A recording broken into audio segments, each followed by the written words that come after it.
Prem Singh ji join? Yes Nalin, एक बार आप phone कर लेंगे? श्योर, मैं कॉल करके आपको मतलब कॉल करता हूँ। मैंने भी बता दीजिए क्योंकि मैंने मोबाइल से ज्वाइन किया है। ठीक है, परफेक्ट है। Give me minute.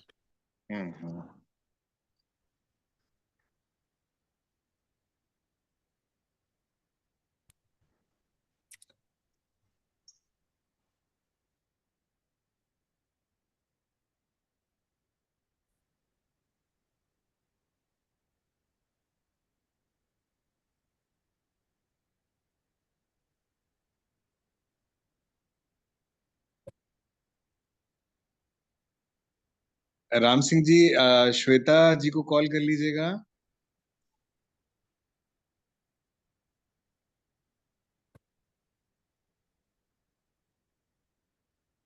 Prem sir is joining any moment.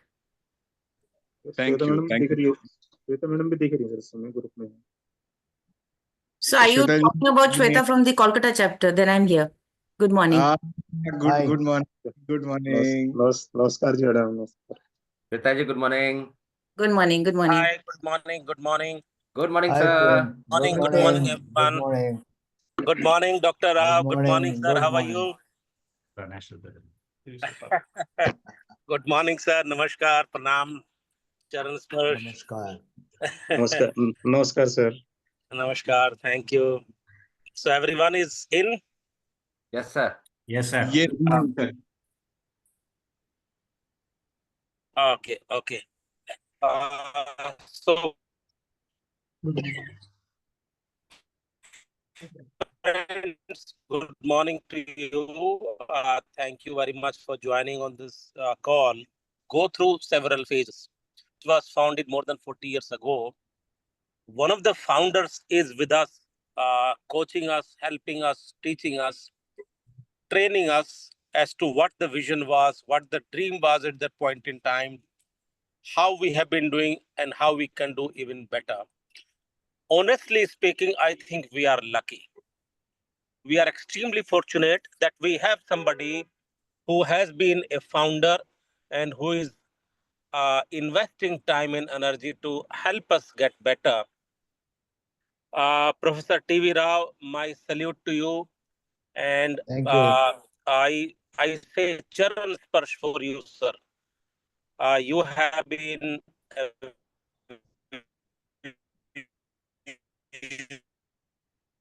visionary. You have been approachable all the time. Our charan sparsh to you, sir, on behalf of all of us in this team. Thank you so much, sir. Nice, sir. This is genuine, and we are so lucky and so fortunate.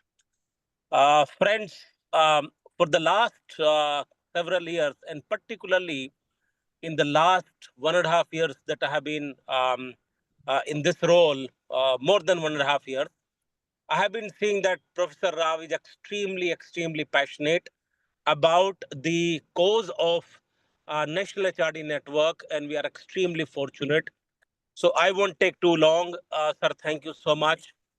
I would simply say that please continue to guide us. Please continue to mentor and coach us. And more we can get your time, better we will get. And that is our biggest asset that we have today. With this word, I would hand over to Professor Rao. Thank you very much, sir. We truly appreciate your being with us. And so I will just leave the floor for you, sir. Thank you. Yeah. Thank you. And before you sign off, Prem, I want to thank you. I think this is a wonderful opportunity you have created to get me to meet all of them. I've been longing to actually visit Delhi office and meet all of those who are there. I think it's almost over 15. Maybe in the beginning I was there once. After that, I don't think I was able to make it. But I think it's a great incentive today, not only to see the Delhi office, but to see all chapter managers to be here. And I think it is.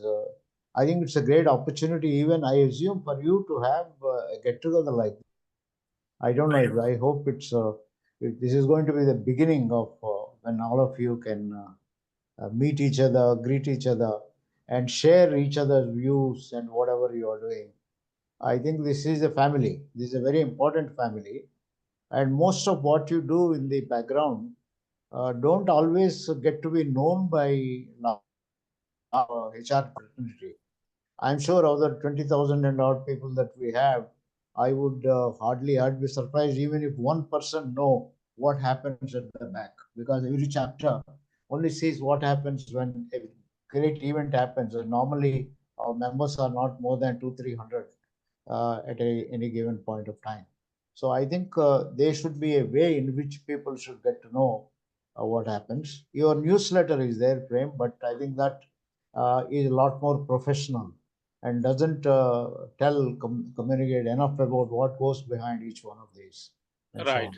So my request is, I think at the end of it, we are going to come up with some kind of action plans for this group to continue to learn, continue to benefit from each other. So I think this could be circulated widely in terms of at least a summary. And that is where I felt that the Baburaj Nair's document of the first 10 years, and later Akhil had put the 25-year thing together. I think that document is widely again circulated. It's also on network, this one. But now it is now 40 years almost. And so it's high time that you also come up with something. Now, this could be a contribution by all those who are present here. Remember, Baburaj Nair joined as a secretary.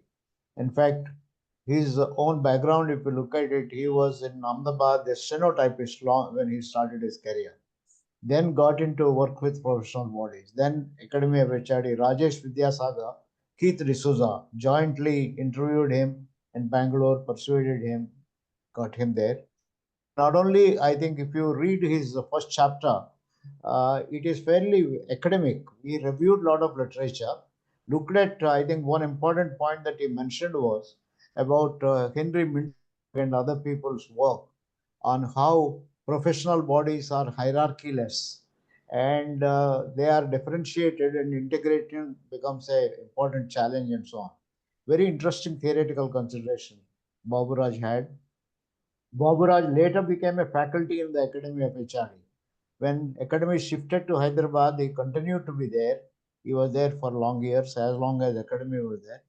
And now he writes, he is a big author. He is with the Harrison assessments and a whole lot of things he has done. He's a sweet chap to be in touch with.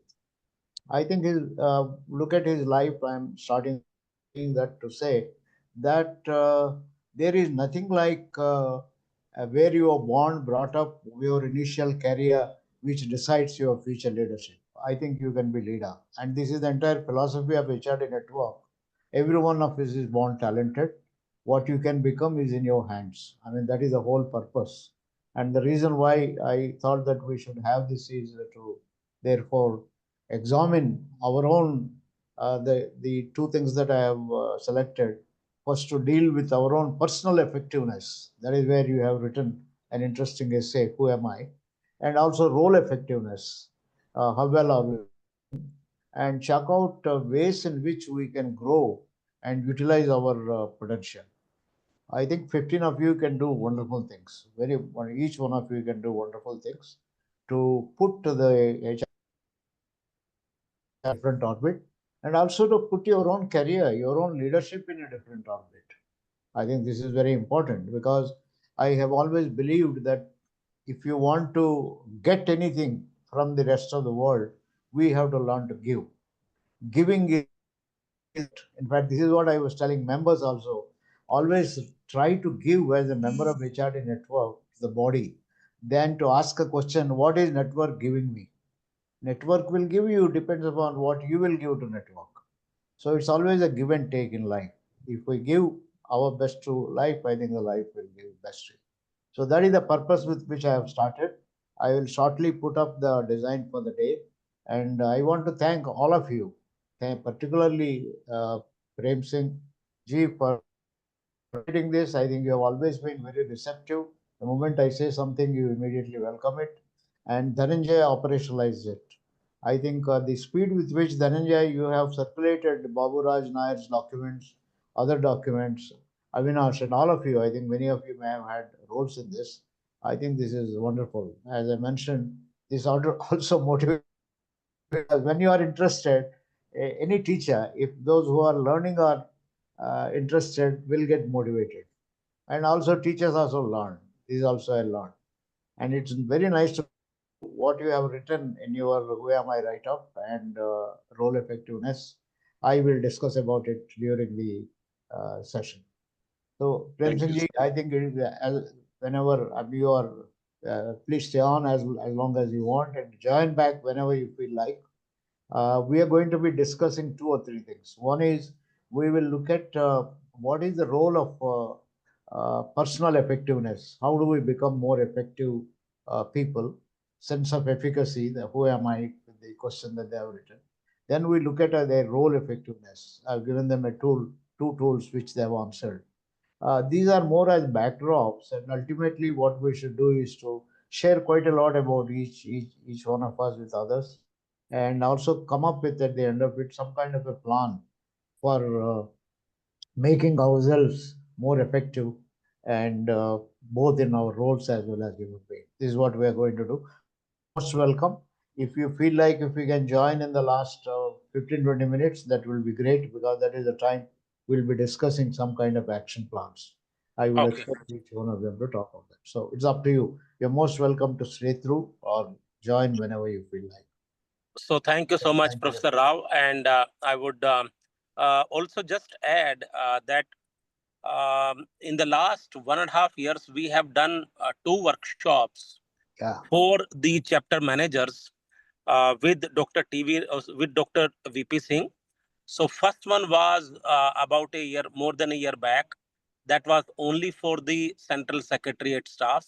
Second one was for all the chapter managers when we conducted the vision workshop, and all the chapter managers came.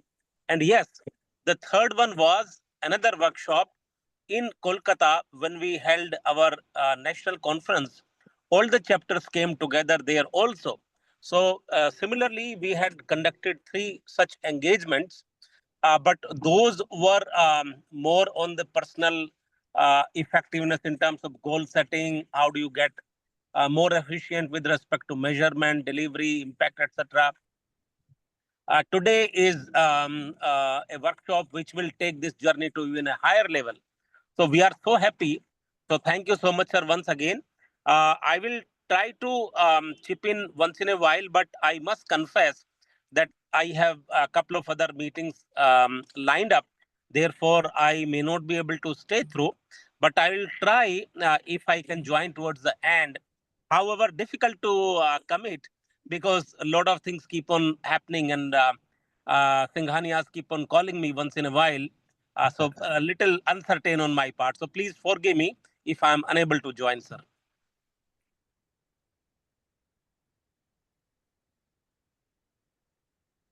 Yeah, I'm not able to hear you. Maybe some problem with my connectivity. Sir, I'm saying Yeah. that my day is slightly uncertain. Yeah, So I got it. Yeah. it may be a bit challenge for me to join again, but certainly I would like to be in touch with the participants, how they are utilizing the learnings. And thank you once again, sir, for joining us. The recording will be there. Otherwise, Dhananjay or somebody will brief you. Whatever Okay. Sir, in Sure, sir, sure. Yeah. Thanks, Prem. Now, Thank you, friends, sir. Thank you. as far as the schedule, I called this, I debated for quite a while. What should I call this? So in fact, if you have seen my post, managers include leaders. So HRDN managers program, but you can come up with a different title if you like. What are the objectives I have to you?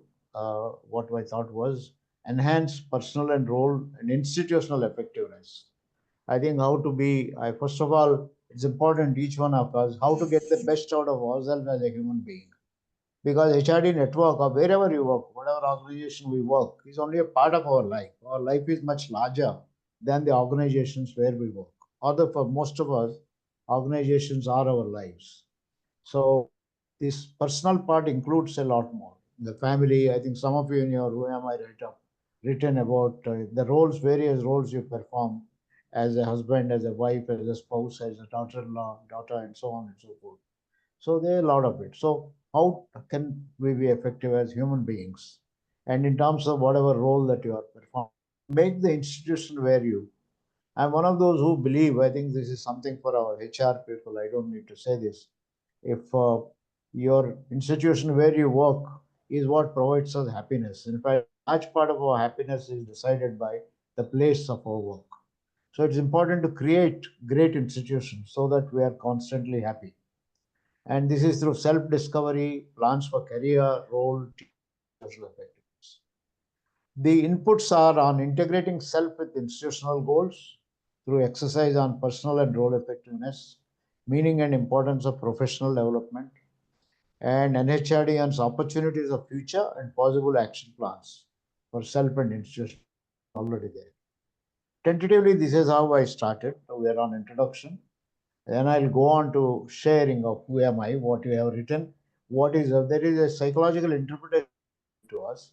I don't know if by any chance I clean forgot that VP Singh had done one program for you. If we had done that program and if he has given you this who am I think this will be a bit of a reinforcement. Dhananjay, do you recollect VP Singh? He had focused more on the functional side of work. Okay.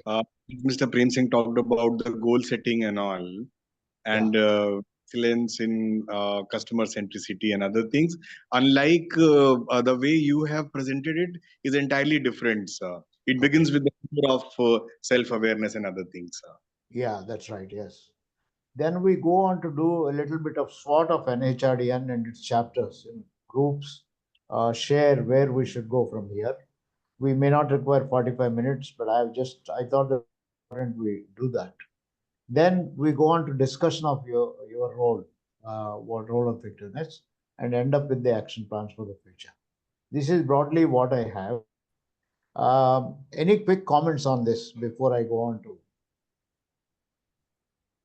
any other expectations? Anything you want me to cover?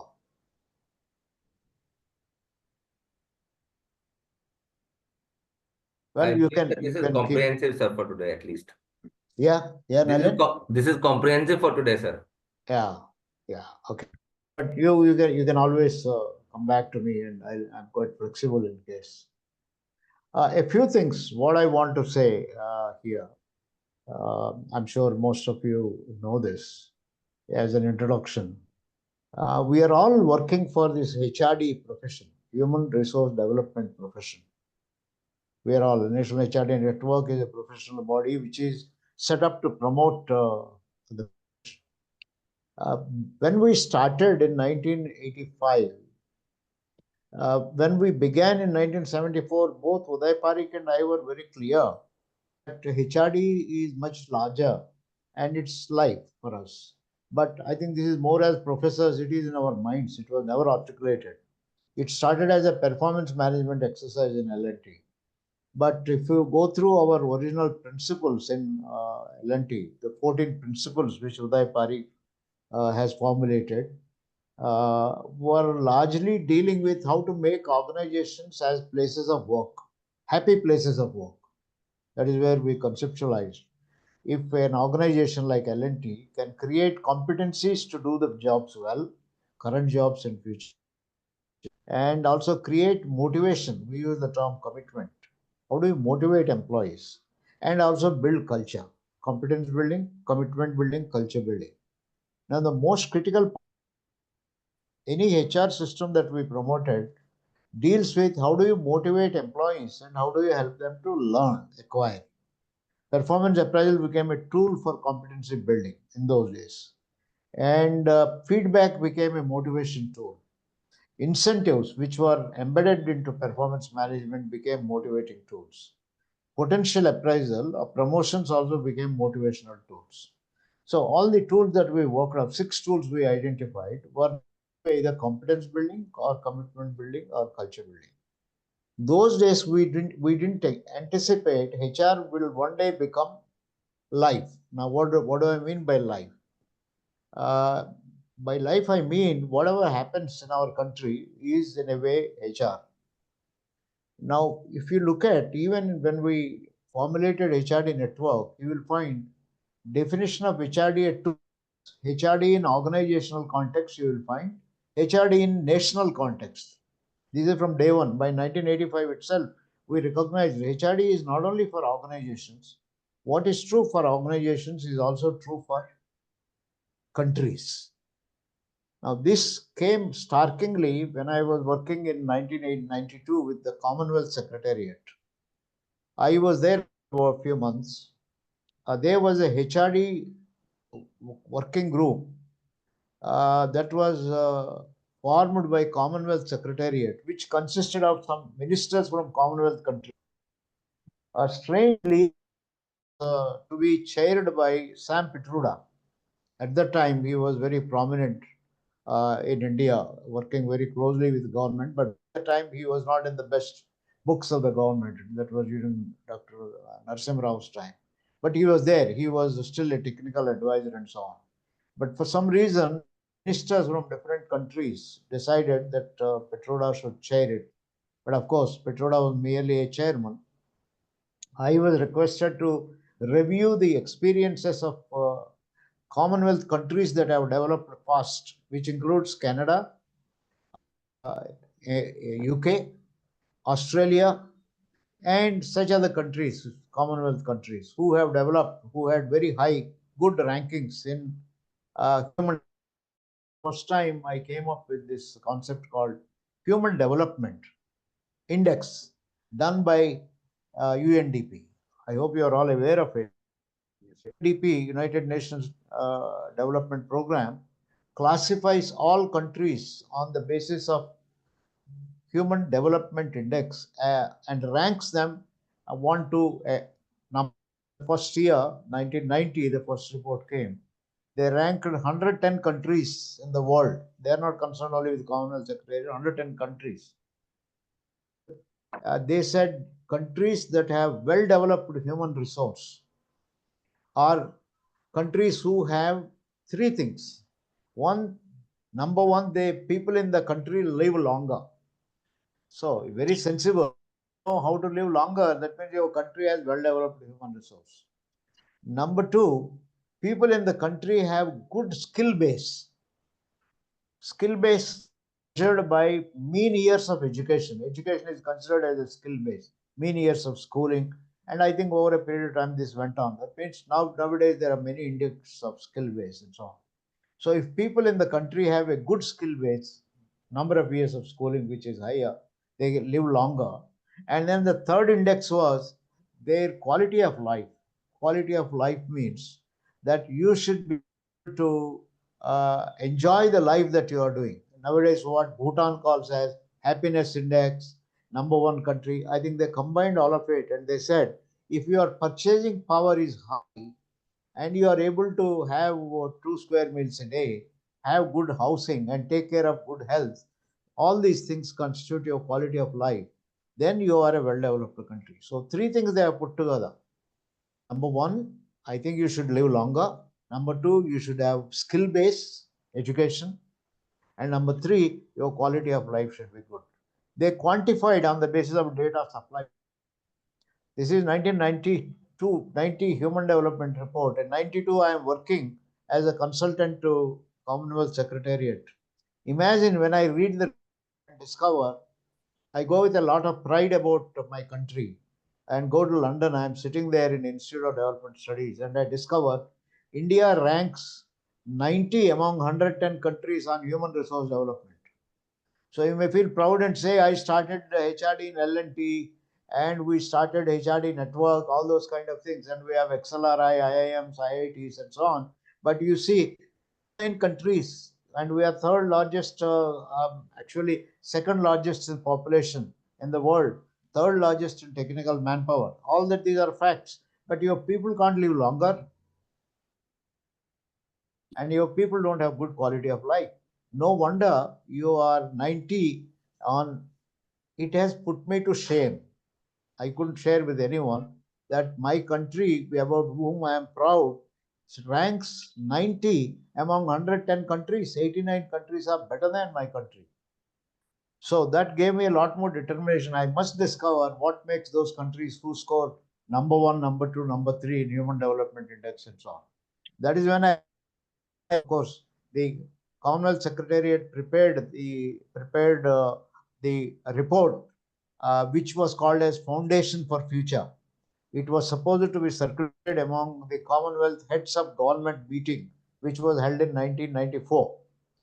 It was circulated, but I don't think any of the heads of government, including our Prime Minister at that time, P.V. Narasimha Rao, although he was first HRD minister in our country, would have cared much to read about it. And you know the secret why? Why they would not have cared about it? Because for them, it stated the obvious.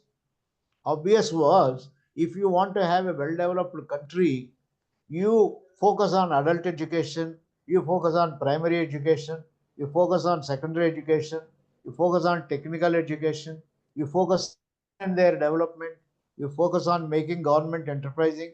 All these things with evidence were presented in the report. And the reason why may not have, or for that matter, anyone may not have bothered was this very similar report was prepared by Dr. Manmohan Singh as secretary of the South Commission about 6, 7, 8 years before that. He was he was not even finance minister or anything. I think he was maybe in the government at that point of time. He was Secretary General of the South Commission, which was chaired by Kenneth Konda, I think, the Tanzanian Prime Minister and so on. So if you read the South Commission report, which brought out in 1987, 88, 89, it talked of the same kind of things. That means the secrets of development are known much before. So it would not have interested in the sense that we know all of it. There is no. But the point I am making was that was the time when I wrote this book, HRD in Human Resource Development Experiences and so on, published by Sage. You wouldn't believe many of the HR professionals with whom I used to interact would neither catch hold of a copy of this book or get a copy of the book and tell me, what have you written, Professor Rao? We are more concerned about performance appraisals, recruitment, incentive system, and so on. We have written about human development, secondary education, primary education. I think that this is not HRD we know of. There were people who talked of. Now you see the gap. We look at HRD in a very narrow sense, organizations, but here we look at HRD as a, but today, post-pandemic, this scenario has changed. I must say, I think the best example was when we are in the middle of the pandemic, what did our Prime Minister do? He became almost, I mean, without having the title of HRD Minister, he was most of the time doing human resource development, telling people the importance of wearing masks, telling them how to wash hands, telling them incentives by, I think, for the health workers, if you remember, let us give them, salute them, and then said that to take plate or anything like that and make some sounds. These are all, no country can prosper unless its own head becomes more of a HRD person. So post-pandemic, we realize HRD is for everyone. Today, I think, and most of you chaps are doing the right thing. When you promote mental health, I think a number of programs that you are running, where in the old days it would not have fitted, but today we are saying you better take care of your health. If you don't take care of your mental health, you will not be able to be a happy employee, engagement, all kinds of things and so on. So the issue, therefore, I want to conclude is, when you are working for National HRD Network, you are working for life itself, because it affects countries, it affects the future of humanity. So that is why I say, if we have understanding, HR is a critical profession for the future of humanity. That is my comment. So I think we all should be proud. All of you should be proud. You are working for a body which more or less contributes to the future of humanity. HRD is all encompassing, known by different names and subsets. It's known as HRM, HRD, personnel, IR, talent management, humanity. In IITs, it used to be taught as humanities and social sciences. In medical, it would used to be financial medicine. It started in management schools as OB, OD. In the year 1973, I joined IIM Ahmedabad. There was no PMIR department. There was only organizational behavior. All the stalwarts whom you know, including the person who guided Khandelwal, Dr. N.R. Sheth, Pramod Verma, an economist, Uday Parikh, Pulin Garg, all of them were members of the organizational behavior area. Later, they separated it out. OD, I think this is known and so on. So these are all different avatars of HR. There are many avatars, which means, I mean, it is an implication for you. When you work for HRD network, you are working, whatever maybe you are working for, you could also take different avatar in terms of whenever you choose to in your future. And we say there is no business without people. All business are people. In fact, I'm on a committee with Dave Ulrich. We had a meeting night before last. This was the second meeting we had. It's a global committee working on defining some kind of a program globally for HR people. I think Dave Ulrich, if you look at in 1996-97, wrote the book HR. But over a period of time, you also find Dave Ulrich is changing. Today, Dave Ulrich is talking about HR's job is to develop all stakeholders. That's a very interesting kind of thing. And of course, my main contribution was do not ignore the community and so on. And he readily accepted it night before last. And is going to be one of the things that whenever we float this program, that will be there. So I believe there is no business without people. All meant for people. Every business, I keep saying this, all business are meant for people, including those who sell cigarettes. Although we say cigarette is injurious for health, some of the people, they say, you don't know what positive things it has. There is a HRD person who was working in Dubai. He picked up a job in Bangalore 6 years back. And I asked him this question. I am very surprised that you left such a great job in Dubai and you have come to Bangalore and you are working for a liquor company. You said, oh, Professor Rao, you don't know. I am in the business of making people happy, reducing tensions, reducing conflicts. You don't know how much I contribute to health. So you all people have wrong ideas of liquor. Liquor is a good source of tension release and creating happiness. Okay. This is just to say there is no business which doesn't aim at people. All businesses, whether you are in transport or whether you are in IT or whether you are in manufacturing, mobiles, everything is meant for people. So I would say, gone are the days where you say HR is business partner. I now say no, HR is not business partner, it is business itself. You can do no business without people. It is evolved. There is a trick here. I think all of you should know. We have professions like medicine. It's a very well evolved profession, still evolving.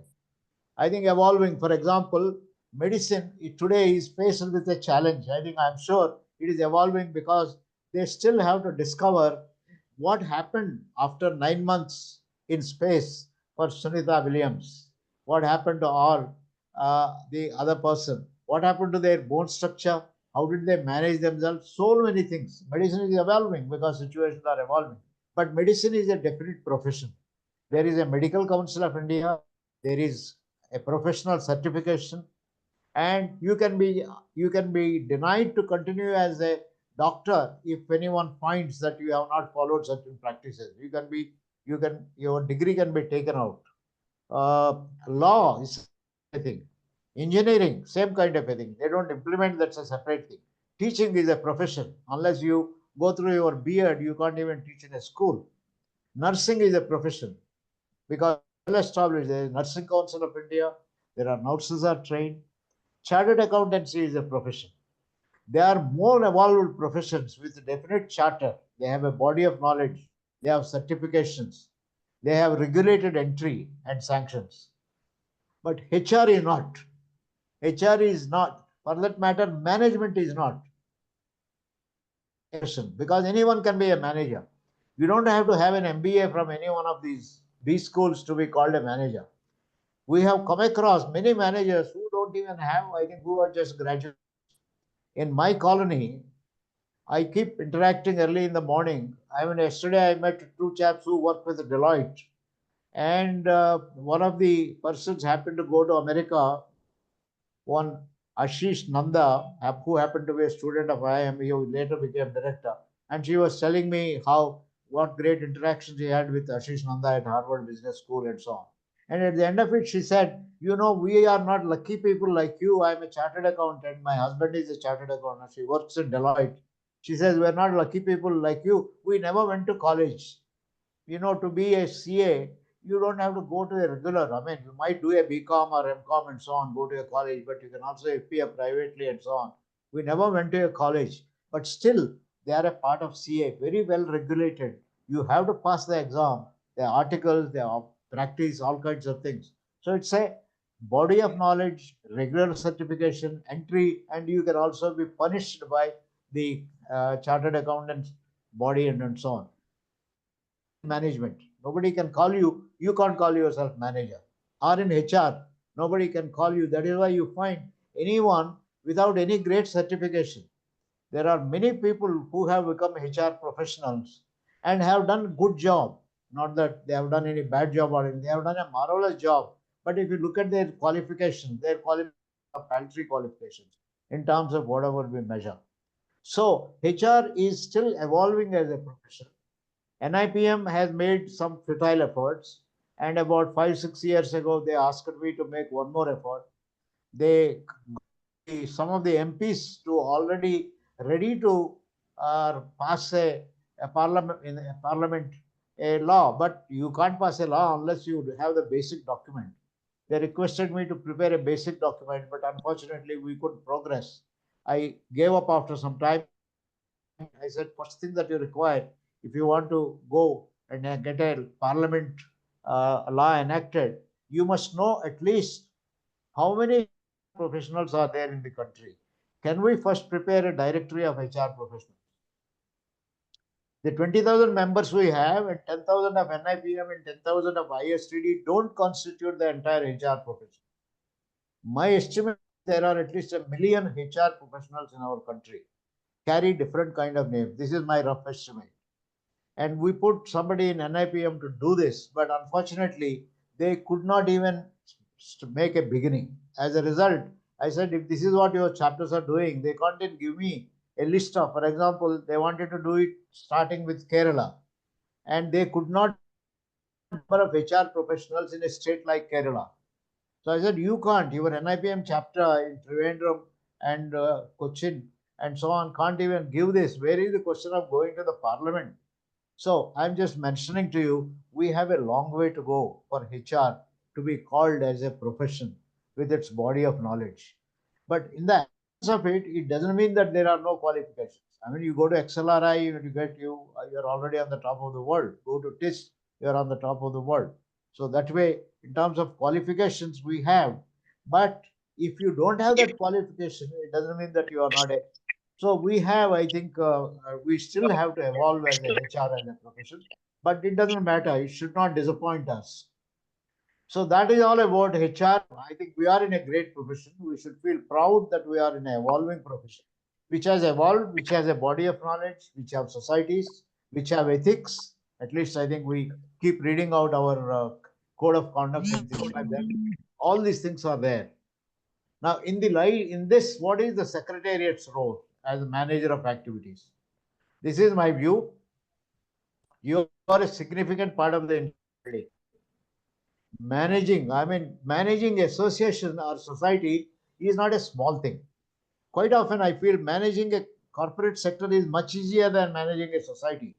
Because there are results, there are profits, there is tangibles. Whereas in association, there are a lot of intangibles. Fortunately, we are all at a point, there is a body of knowledge. This is one quality. Medicine, if you look at, there is a body of knowledge. CA, there is a body of knowledge, constantly getting updated. We don't get our knowledge updated. There are no standards yet. Okay, but you are in the business of consolidating. Secretariat job, my view, is consolidating this body of knowledge. There are people who build the body of knowledge. They are in the universities and institutes.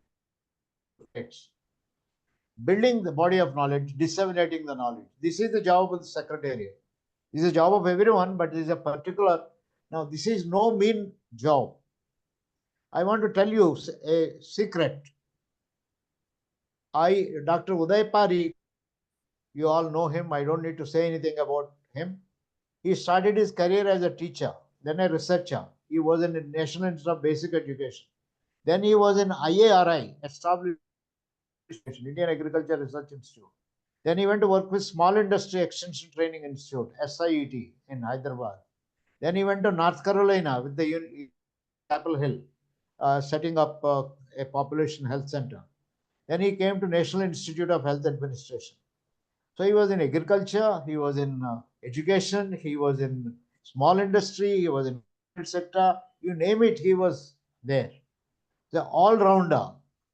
Now, Dr. Uday Parikh, I used to correspond with him because my senior in Osmania University went to work with him when he was in North Carolina. My professor told me, I think you got an opportunity to work with him.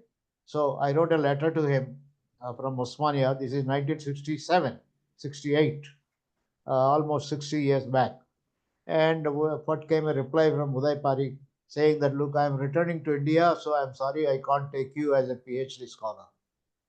But he wrote a letter. That's a person. He wrote a letter to a half a dozen professors in US. One of them was Rensis Lickert at University of Michigan, saying that I know a candidate. He comes from Osmania University. This university is great. I think it if you admit him and so on. I think that is Uday Parikh. So when he came to India, I said nothing like working with you. I want to work with you. And I started my career in Andhra University. I was teaching there. I went and told the Professor Ramkrishna Rao. He is no more. He died year before last.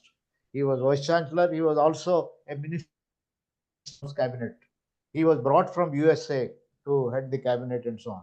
So Ramkrishna Rao, you know what comment he made when I told Ramkrishna Rao, I'm going to work to join Dr. Parikh. Thank you. You have done a lot for me. You created a new lab and equipment, but it has been my dream to work with Uday. He said, why do you want to work with that bibliography man? This was his comment. Uday Parikh was known to have created bibliography of Indian research. In 1965-66, he came up with bibliographies. All the researches done in the country were consolidated and written as an annotated bibliography of behavioral science research in India. And he defined behavioral science. Then he wrote another directory of behavioral sciences outside India, those who are outside India working on India. So he was branded as a bibliography man. Now, why I'm saying this is National HRD Network, when they do bibliography, annotated bibliography, collect abstracts and disseminate it to people, you may think it is a mean kind of a thing. It is a significant thing that you are doing. But today, fortunately, you don't have to do that because in 1965, we didn't have Google. Today, we have Google. Today, we have AI. So, Secretariat doesn't have to keep on doing what AI can do, consolidating researches and all that. But if it doesn't happen, it is one of the things, consolidate, build. So, you are a disseminator and you create members, recruit members, educating, developing. Many of you have written in your roles your job of creating members. What you are doing is you are enriching the profession by getting, it's paltry, all three bodies together don't have more than 40,000 members in 500,000 HR professionals here. Where have we goofed? I think this is a question to ask. We should get people. Those who are not members are denying themselves an opportunity to learn from the profession. So you network by a secretariat, you are helping people to learn by becoming members, enrich the profession, and they also contribute to the profession. Therefore, my point is your competencies and commitment are critical. And your contribution to culture building is very important because, when a conference is held, if you see what people comment on, normally after the conference is over, has it started on time? Is it managed well? Are the speakers chosen are relevant people? I think after the Bangalore conference, I heard everyone appreciating the person with disabilities coming and speaking. Everyone was appreciating the, I think, simultaneous translation by a person with disabilities. Everyone is appreciating what went in ISRO when you got a woman speaker to talk of ISRO and behind scenes. So this is culture. And if some, they also say that, look, I think things are not started on time. They didn't know how to manage the mess, or they didn't know how to manage this, that, and so on. So create culture is very important. Fortunately, I think the HRD network has established. That is why one of the reasons why I wanted you to read Baburaj's first 10 years. There are many things that were done here. In fact, I'll tell you some story of the way we have come up with the reason why we came up with a publication at that point of time and so on. So your competencies and commitment becomes very critical, and your contribution to culture building is important because you are long serving than voluntary office. Now this is a very important thing. It works both ways. Office bearers are not permanent, but you fellows are permanent. So much so, I want to tell you something very interesting, which I keep quoting. There was this person called D'Souza. He was an IAS officer. He was chief secretary in Maharashtra, very prominent IAS officer. After he retired, he was appointed as principal of the Administrative Staff College of India, like I am. And Administrative Staff College of India was set up to train largely administrators. If you recollect, Rajiv Gandhi's time, that was the first chosen to train ministers. It was actually mandated. He wrote a very interesting article in Times of India sometime in the year 1986 or 87. He said Administrative Staff College is actually training politicians. This is of very little use. Train permanent politicians. You know what he meant by permanent politicians? He said permanent politicians are civil servants. They are permanent fellows who do more harm than the politicians. So I am saying it. Secretariat can do more harm, can also do good. In the sense, the officer, president, secretary, treasurer, 2 years, maybe at best they are there for 4 years. After that, they are gone. But who will communicate the culture? Who will communicate what the institution stands for? That is the secretariat. So that's why I say you are long serving voluntary office bearers. You have access to history, precedents, rules, regulations. Some of you, when you wrote about yourself, you wrote, I've been here since 2013, 2014, I've seen HRD network, etc. So you are almost 10 years. Now, which of the presidents have been there for 10 years? I mean, we are all there, we will be there. There is a body, all past presidents on, but you see, sometimes when a post is put, hardly 3 people respond. One of them, of course, is constantly Akhil, who keeps on responding and so on. But I think you will find that. So you have access to history, you have access to rules, regulations, and so on. So you are, I mean, I don't need to say anything. Secretariat plays a very important role. And if some of us appear critical, it is because we hold the secretariat at a very high level. And when we see something not happening, we keep asking questions, we keep raising and so on. So, or maybe it is lack of communication. We didn't know about it. For example, until Prem Singh ji said we already had 3 sessions, it never entered in my mind, although he mentioned to me that you had VP Singh addressing you, you had sessions like this and so on. So I think you have all this. It's a very interesting thing. There are opportunities and risks to build the profession. If you have to build the profession, you should build yourself for the future. You should network with future employers and organizations. Now, this is more at your personal level. You build your own competencies. You take initiative and play leadership roles. You widen your choices for future. I want to say that network is not permanent in your life unless you choose to. Both of you will have to choose. But if you choose to, tomorrow you can quit and be a CEO of a company, be a marketing manager of an organization, start your own channel, start your own media, start your own number of things. You can join a UN agency. You can, I mean, so many opportunities are there because working in National HRD Network or working in a body like this widens your choices. So you have more choices. Network may not have that kind of choice. So this is what I say. I think you can widen your choice for the future. But let me assure you, if you reduce your role has phenomenal opportunities. If you only do small things, and all the time cursing yourself, cursing the network, then you wasted your life. So that is the risk, that you can also waste your life. If you look for the president to tell you, he will only tell you how do you increase the membership, how many activities can you do, and so on.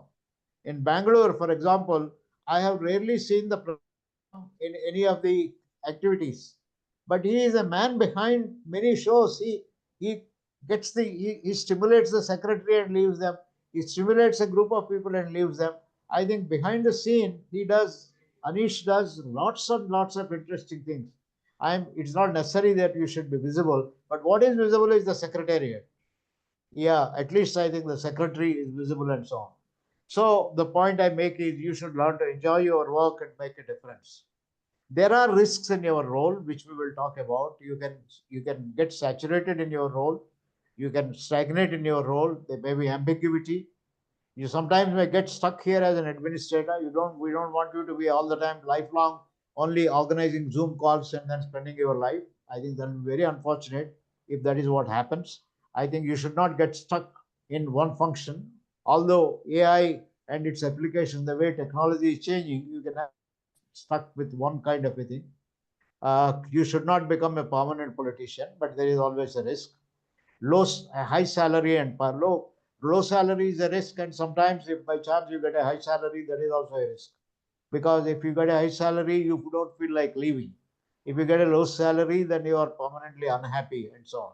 Both are risks. I take no position. I am saying this is, and quite unlike corporations, there are no, you create your own perks. Style of presidents may vary. Fortunately, we have had all fairly good style of presidents and board.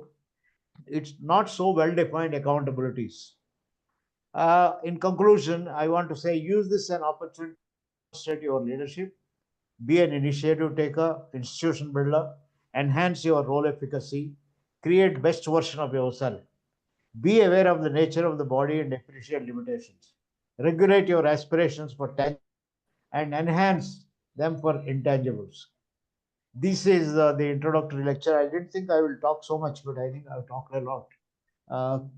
I, in a way, gave introduction to what we are going to be doing on the rest, but let me open it for you for 5 to 10 minutes. Make any comments. I would like to see your faces, Mayan, Harendra, Nalin, Ram Singh ji. Okay, it's nice to see you.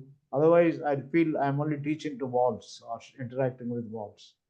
Always in IIMs also, I said I refuse to teach if your people to open the videos, because we are already at a physical distance.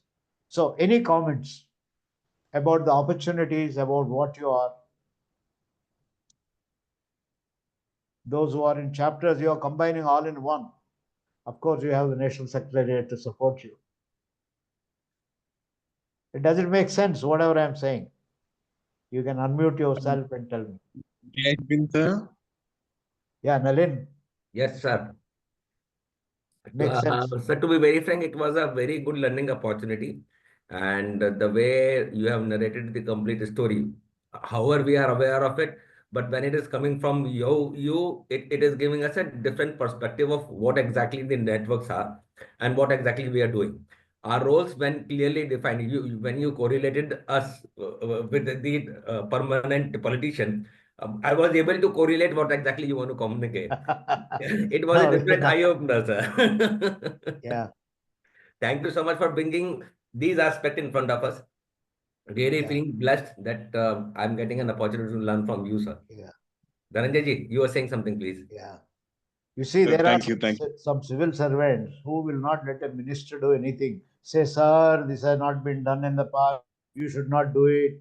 So I think there are sometimes, I think, ministers who are not able to do, because, I mean, there are some ministers. In fact, it came up very well in our leaders in the making when one of our HR leaders narrated his childhood experience. He graduated from one of these big institutions and joined as HR officer.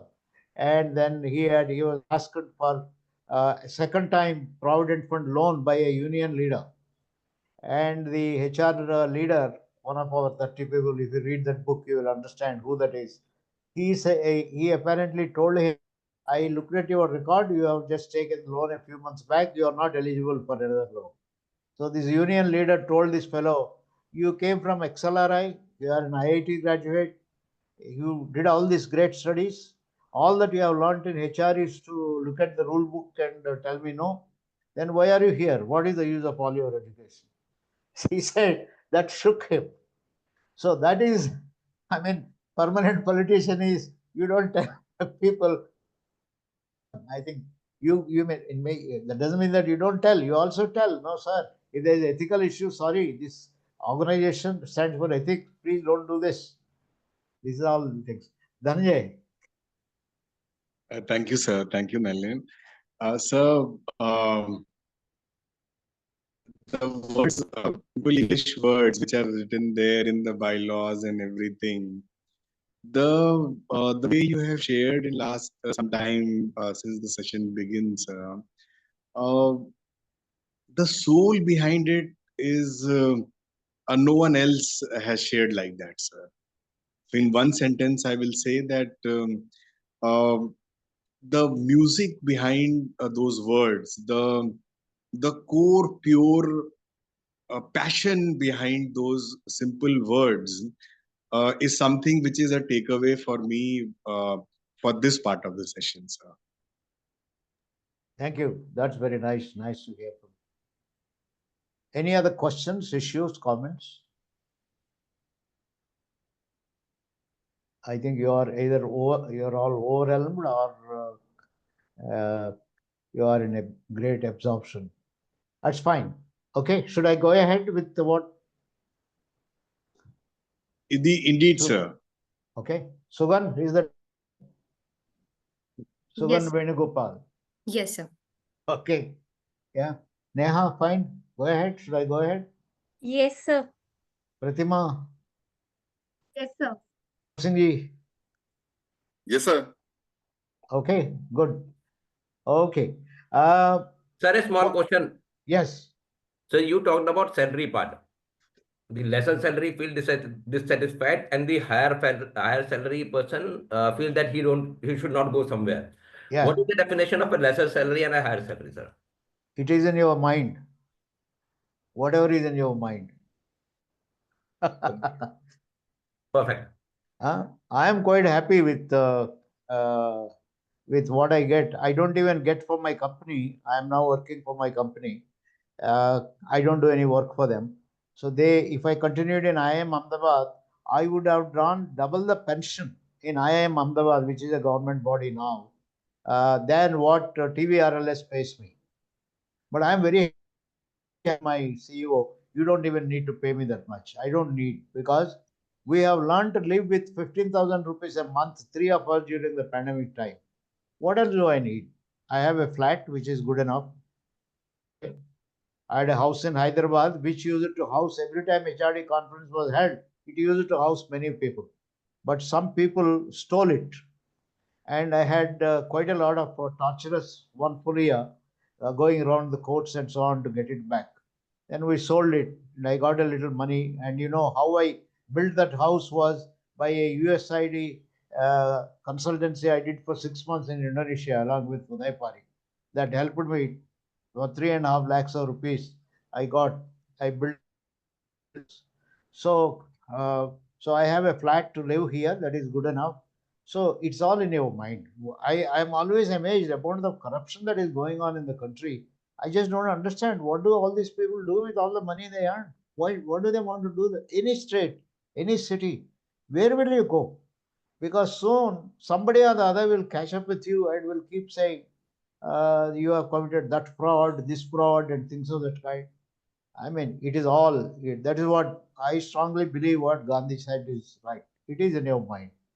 Right, sir. Sometimes, Perfectly. okay. Yeah. Thank you so much, sir. All right, I want to go on to the reason why I have given this very interesting test, sense of efficacy. Simply asked you to write an essay about yourself. Who am I? And we gave this is a test we have been using for the last 40 to 50 years in different forms. What is important is to interpret the test. When somebody asks you a question, who are you? Please tell 10 minutes time they give. Share with us whatever is the top of your mind. What do you share? Is a revelation of your self-concept. What we say is self-concept. The aura you carry with you. Aura is a invisible thing. They say that in Indians of Science, Bangalore, they have a way of measuring your aura. I have not yet gone and got myself tested, but there are German scientists. Your aura can be measured. Aura comes out of a feeling of very positively thinking about yourself, about having dreams. I think it is the energy you carry, the self energy. Now, it can be quantified by the kind of language that you use. And there are a lot of studies that have been conducted which indicate that people with very positive self concept, what we call as the term used is sense of efficacy. Sense of efficacy is the feeling that you carry about yourself, which largely decides how you are going to be spending your life, how you're going to be spending your day, what will you do, what will you not, how you're likely to make use of your role, your time, whole lot of things. I think this is what we call as self-concept. Now, in the olden days, now I find a definite shift in the self-concept. I use it to give this test. We give this test even today. My team gives this test for a number of people. I think just the other day they have done with the directors of Oracle. They all gone through this test. CEOs, they all go through this test. If they have gone through, don't worry, write an essay about yourself. What is dominant in your mind? In the olden days, whenever I ask people in IIM Ahmedabad, either the students or executives who come, including the L&T chaps, to write an essay, there used to be people who start by talking about their parents. I am born in such and such family. I am a Brahmin by community. My parents were teachers. My parents were that. My parents were this. I was born in a particular village. So their self-concept is filled with a strong identity either they got from the parents or the society or the power that they got and so on. But today, it's a totally different world. People rarely talk of their families because we have grown. People have grown. In those days, we used to analyze essays and say, you have written an essay yourself. You have written all about your past. You have written nothing about your future. So it looks that you are a person living in the past, which is not bad. We all should live in the past, but we live for the past. We should live for the future. What happened to your goals, etc., etc. So this who am I as a essay, we identified some 10 dimensions for which we analyze who am I. I will give you what are the dimensions where we look at who am I.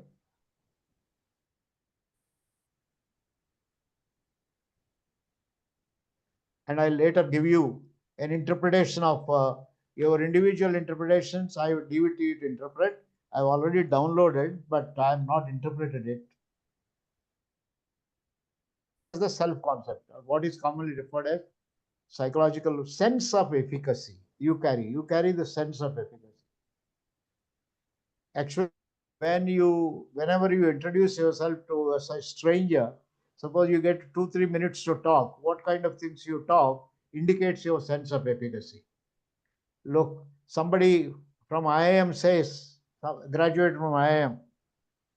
I graduated from Indian Institute of Management, Ahmedabad, and I was a student. I also studied at IIT Madras. So that means these are important for him. But then he goes on to say, I am CEO of a company. I am bringing change in the company. That is very important. That means you carry out of whatever past you have, you carry a very high sense of efficacy. You're saying, I am determined to bring change in my company. So you have gone towards your future and things like that. So it is of efficacy. It gets deeper into what people think of themselves. Now, we have seen from our research, effective people, entrepreneurs, they have been found to carry a positive self concept. Incidentally, let me assure you, most of the write ups that I had a quick look at indicate that you all carry a positive self concept. So you don't have to be apprehensive at all. But there may be some dimensions in your self concept that are there. And I'm going to point out those dimensions which there may not be some which are there, which are not there, which can be inculcated. It's a kind of deep aura they build around themselves, but it comes from within. It gets expressed spontaneously, consciously, unconsciously. These are some examples, not very fictitious. Names have been changed, corporations may have been changed. You're most welcome to have you a cup of tea. Somebody has in my office, somebody has got me a cup of tea. I'm having this. Look at this, read this. Shrija Das, working with Indian Oil Corporation Limited as senior employee, currently posted in Northern Regional Office, Delhi.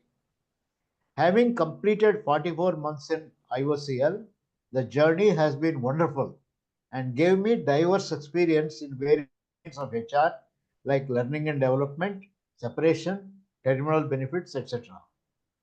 So this person is depicting the experience as a base, the corporation, what the person is saying.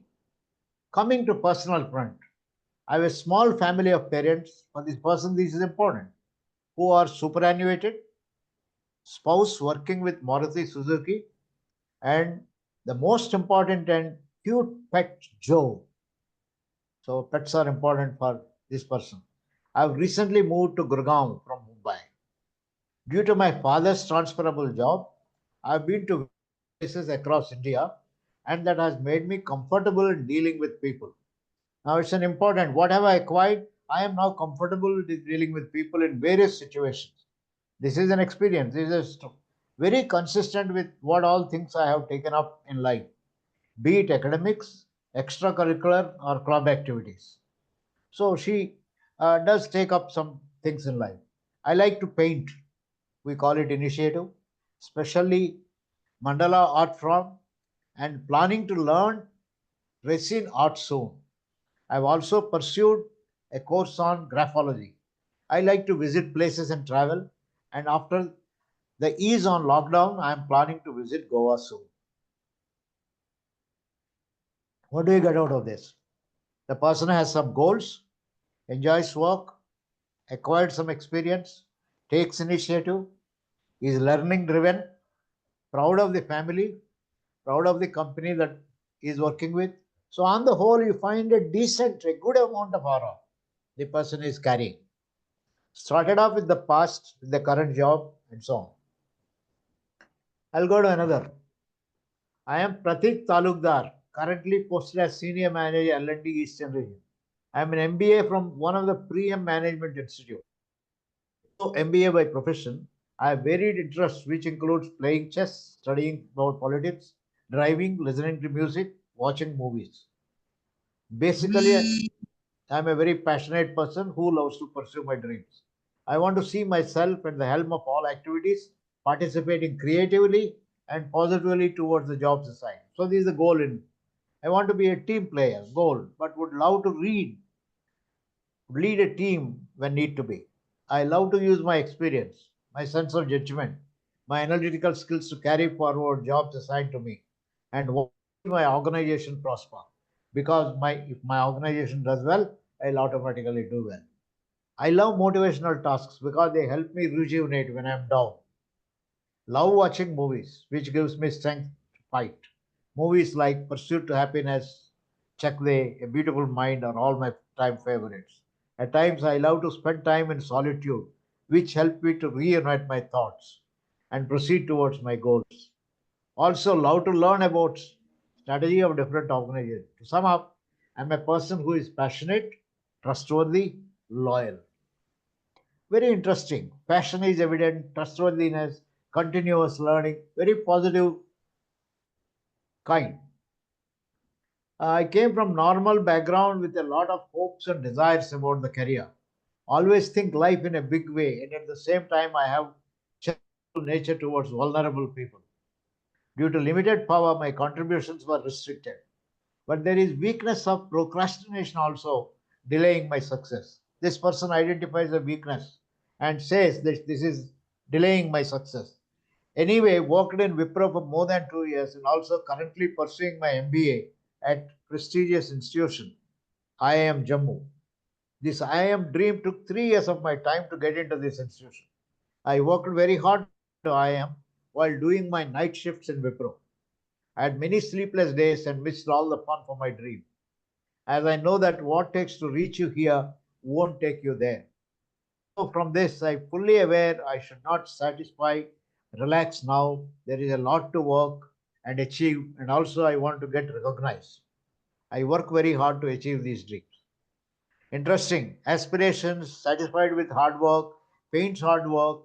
I think there is a lot to. He lives to some extent in the past, but he has.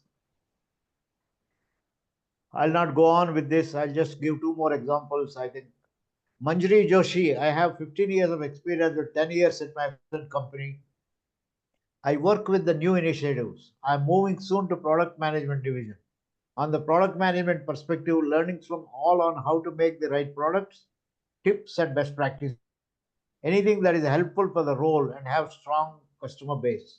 I'm a person with good communication skills, have good interpersonal rapport with people, hardworking my work, like to listen to music, mainly soft music, do some pastel paintings at home, and play keyboard.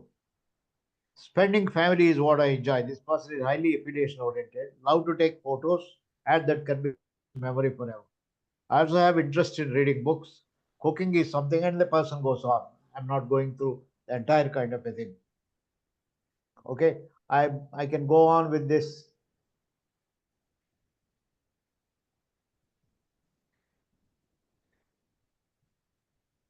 There is not much in this. It is mere description. You see, not I'm interested in the subjects of operation and marketing, and I've been planning to build my career. Not a very good aura reflected in this. Now, what do we look for? There are 10 dimensions that constitute a sense of efficacy. If you are right up, you are operating with a sense of purpose in life. You have your write ups. Identify in your write up if there is any statement that indicates that you are living a life with some purpose. The purpose need not be long term, it could be short term. I want to do a good job, whatever I am handling is a good purpose. You have a sense of purpose. So, identify which indicates that you are living with some goal in life, some purpose in life. Okay, not life at this point of time, at the time you have written. If any statement of yours indicates that you are action driven, I enjoy this, I love to do this, I am doing this, etc. Action driven. In fact, some of your write ups do indicate that action driven and so on. Goals are stated in action terms. A statement that talks of action is indicative of this.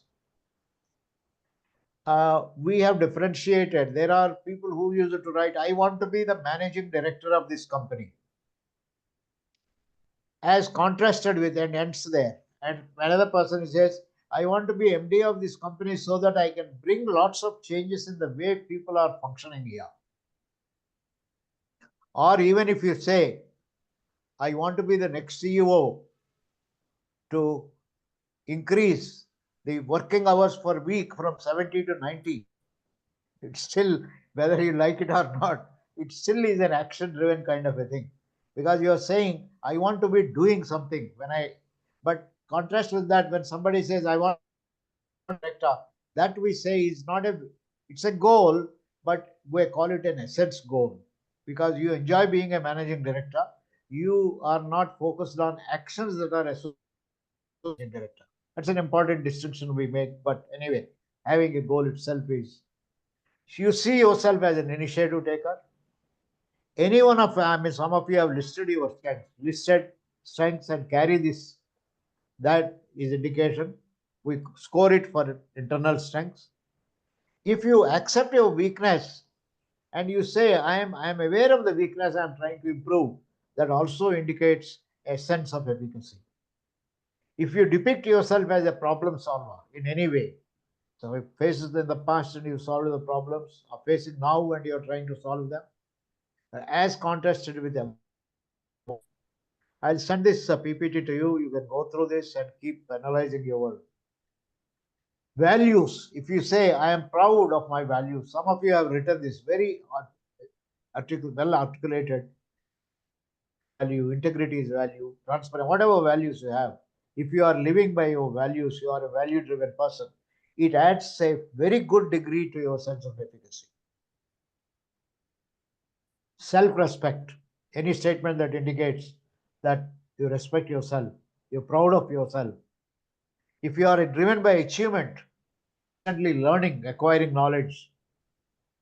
And the last one, if there is a sense of higher purpose, I am working for a profession, I am working for a larger cause, I want to help the society, I want to help my organization, things like that. These are all called superordinate goals. So these are the 10 dimensions we look for in your essay. So we normally, you can look at your essay, you have written about yourself, you can show it, share it with each other and assess. This is indicative of this. These are the two books in which we normally for anyone to read to enhance your sense of efficacy. Now, if you like, you can look at, now this is purely voluntary. I have access to your things, but that is something which I will do later. If any one of you is interested and you are willing to read out your who am I will give an interpretation. But the risk that you are taking is you are reading it out. It may not have, but doesn't matter. So any one of you are volunteer, all of us will listen to you, but I will give an interpretation. Others also can. Who would want to volunteer?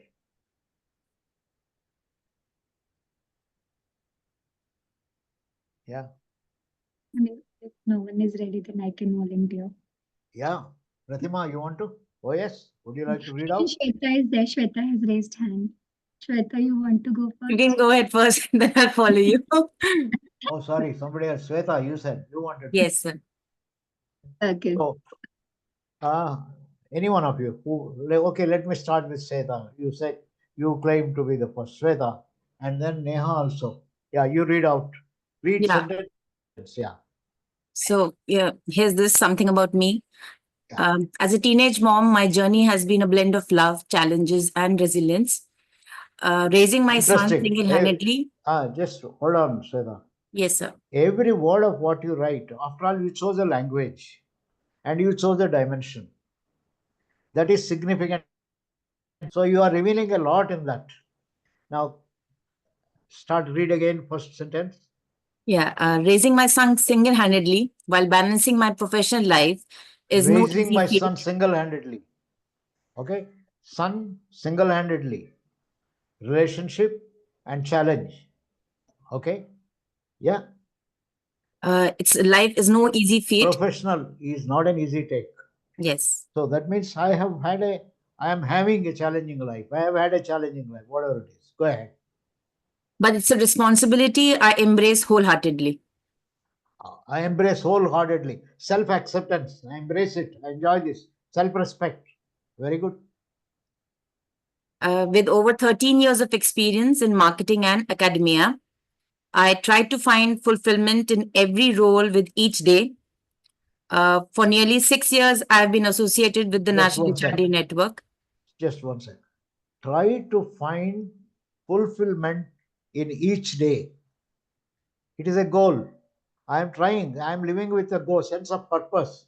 My sense of purpose is I am trying to find fulfillment in everything that I come across.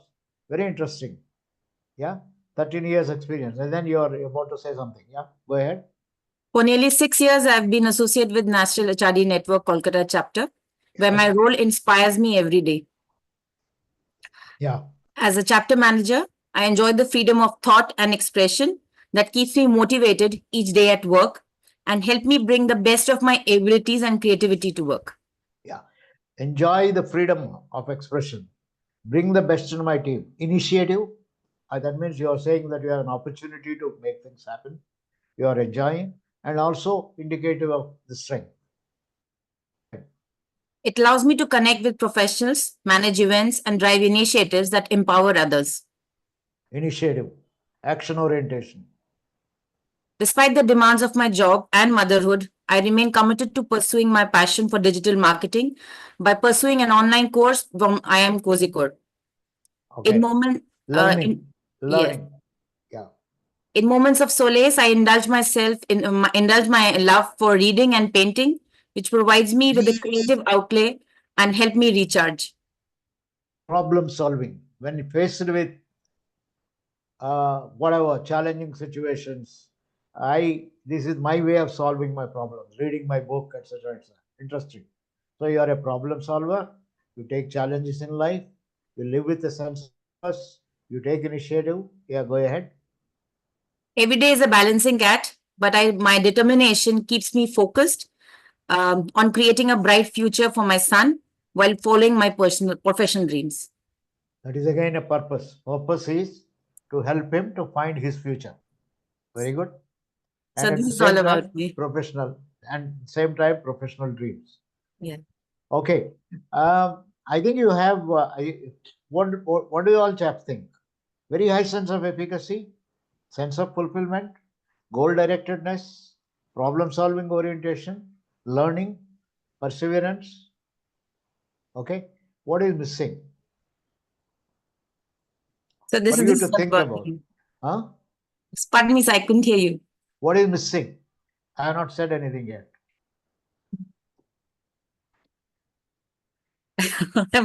I think I'd like to know Okay. it from you. Yeah. I think there are anything that I'm going to say, you don't have to agree, because what happens is when you answer a series of questions, for example, if I ask you a question, are you a person with values? Now you will say, yeah, of course I have values. So why is it's not reflected in those 15 minutes? I value that. Now you have your answer. I'm sure, no, I value relationships, I value my son, I value learning, etc., etc. But how about other values? It depends. It depends on, you don't have to agree. I think it may be good for you to think about the only dimension, my values. Therefore, I'm sure you are living with your values and so on. Second thing, which could be a lot more dominant, is action orientation. Action. I think doing is where it becomes more important. But barring these two, for you to think about, you have a very high sense of efficacy, which means you get almost 8 out of 10 on a 10 Thank you, sir. point. 10. But the other two are left for you.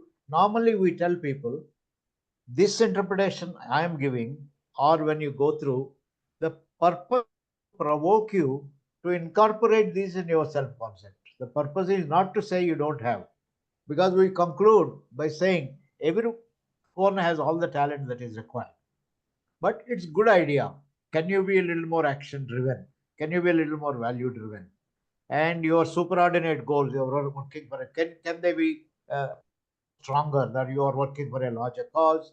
Because a large part of what you are writing, what you have written, is really looking inward, looking at yourself, your accomplishment, which are very good, which is very nice. So you are a powerful person as a human being, but can this be directed for larger kind of goals eventually? At this point of time, your larger goal is your son, and balancing professional life with professional life itself can be a goal. Can that professional life be expanded, etc., etc.? These are some thoughts. If you read any of these books, you will get more stimulated. It's a great write-up. Good write-up, Sweta. Thank you. Thank you so much, sir. Wonderful. Thanks for volunteering. That's nice. Ian. Next one. I think you have who volunteered? Is that Pratima or Sugar? Pratima, you volunteered. Yeah. Read. I may not spend this much time on everyone, but I'll very quickly comment. We'll all listen to you. Yes, go ahead. Sure, sir. Hi, I'm Pratima, and let me tell myself about myself. I'm a very happy person and always like to be surrounded in a positive environment. When the people or environment is not that positive around myself, I make it positive and try my level best to do that. I am an optimist who loves traveling and enjoys nature. When I feel low, sometimes I follow my best routine, which keeps me motivated for the further positive things. I don't like to be in a complaining environment. Rather, I feel to act and remove the complaints or try best possible way to resolve the same. I'm a very helpful person. I always see to it that how I can contribute in helping and resolving the major issues at home or at workplace or with the people with whom I am closely associated. I love being active and try that I can take some quality amount for any kind of workout, whether it is walking, yoga, or exercising. I enjoy motivating kids at home, including my own son, for learning new things, like any kind of art form or any activity which makes them happy and ensure to take follow ups. Also, I enjoy listening to their different experiences. As a manager of Mumbai chapter, I feel very proud to be associated with NHRDN. I feel that being associated with NHRDN is an USP in itself, as I have a privilege to get connected with different kind of people, organizations, and way of operating systems. My work gives operating systems. My work gives me a kind of autonomy where I can do different things with the help of support system, which brings the difference in the system. NHRDN is a great organization which bridges the gap between industry and academia. I just love this part of my job. As a person, I'm a person who tries to maintain perfection in all my tasks, personal as well as professional. Thank you. Wonderful. Very good. On the whole, you can see the aura, self-concept that gets very positive, high sense of efficacy. As I mentioned, people with high sense of efficacy are purpose-driven, goal-driven. What goal is coming up, Pratima? What is your goal that is coming up in your write-up? Sir, Any particular goal? yes, particular from work front. If you ask me, so right now I'm focusing how I can get connected with more and more colleges. Yeah. And get them connected to NHRD, so that because these are the people who will be the future leaders of India, or maybe in our industry or corporate India. So Yeah. right now I'm thinking that last year when I was visiting some colleges, I understand that kids, especially when they are coming after 12th standard or after the graduation, they are not much aware about system organizations like NHRD. So that one thing is right now I'm keeping it as my goal. Wonderful, wonderful. I think in some way it is reflected in some of the sentences that you have made. Okay, so one can say that you are at this point of time purpose driven. Maybe many of these activities, the way you have expressed it just now, it could be a little more focused towards that. It came across. You are a high initiative taker. Many things that you have mentioned that you enjoy doing this, that, and so on. You are also high in terms of problem solving. In fact, at every point of time, you are talking of how you approach. You are an optimist. You are doing so. Problem solving comes up. I have not seen much of stated values. What are some of your personal values? You can be inferred. I think this may be something which you want to think of. And a list of strengths. Your strengths are all that you have said. You take challenges, you try to balance life, all those things. But is it possible for you on a piece of paper to write 1, 2, 3, 4, 5? These are my strengths, which I am going to use. I'm a good communicator. I have, of course, passion as a strength comes up in. But if you look at on the whole, I think it's radiating a high sense of efficacy.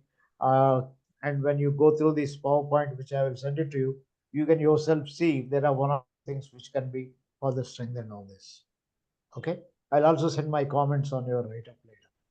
Wonderful. Thank you. Wonderful. Thanks a lot. I'll take one more. Sir, I'll go. Yeah. Okay.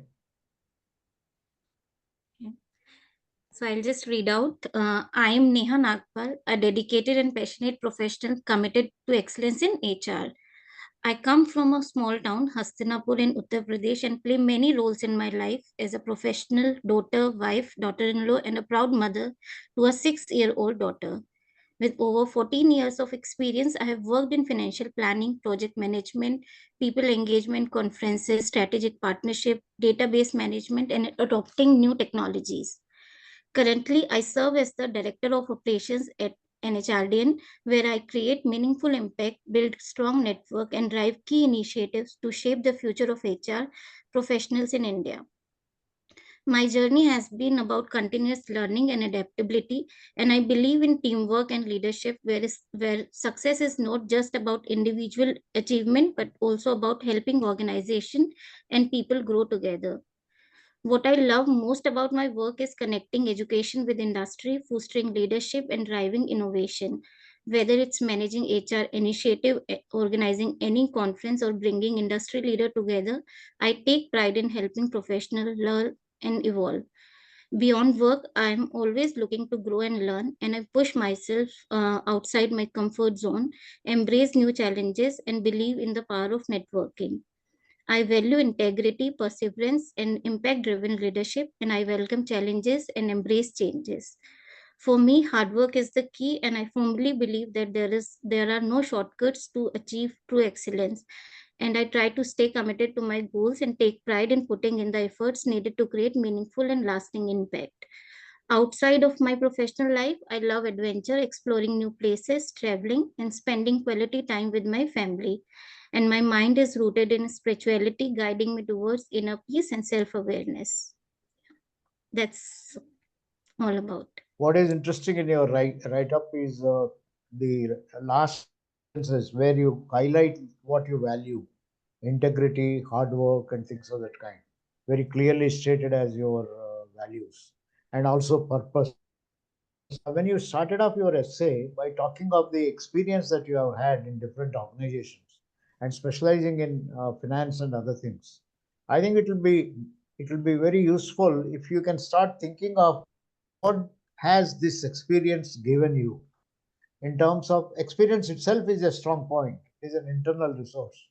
But experience means what? It has given you an ability to understand organizations, financial statements well. It has given you, etc. Whatever you have. I think many of us treat our experience as a strong point, which is fine, which is very good. But I think we don't differentiate and say that this is what has led me to in terms of my experience. Now, like for example, it's easy for me to say 45 years I have taught at IIM Ahmedabad. But what have you? Is that all? Is that 45 years of teaching? No, I've been so many things. I think I've learned how to write books. I've learned to impact people. I've taught some of the best minds who acknowledged whatever. So that means I've impacted them. So I think it's a good idea if you can elaborate for yourself. You can't write it in a 15-minute period, whatever you have learned from your experience. Many of you have written about your previous experience, what work you have done. Even when you say, I have been working with National HRD Network for last 13 years.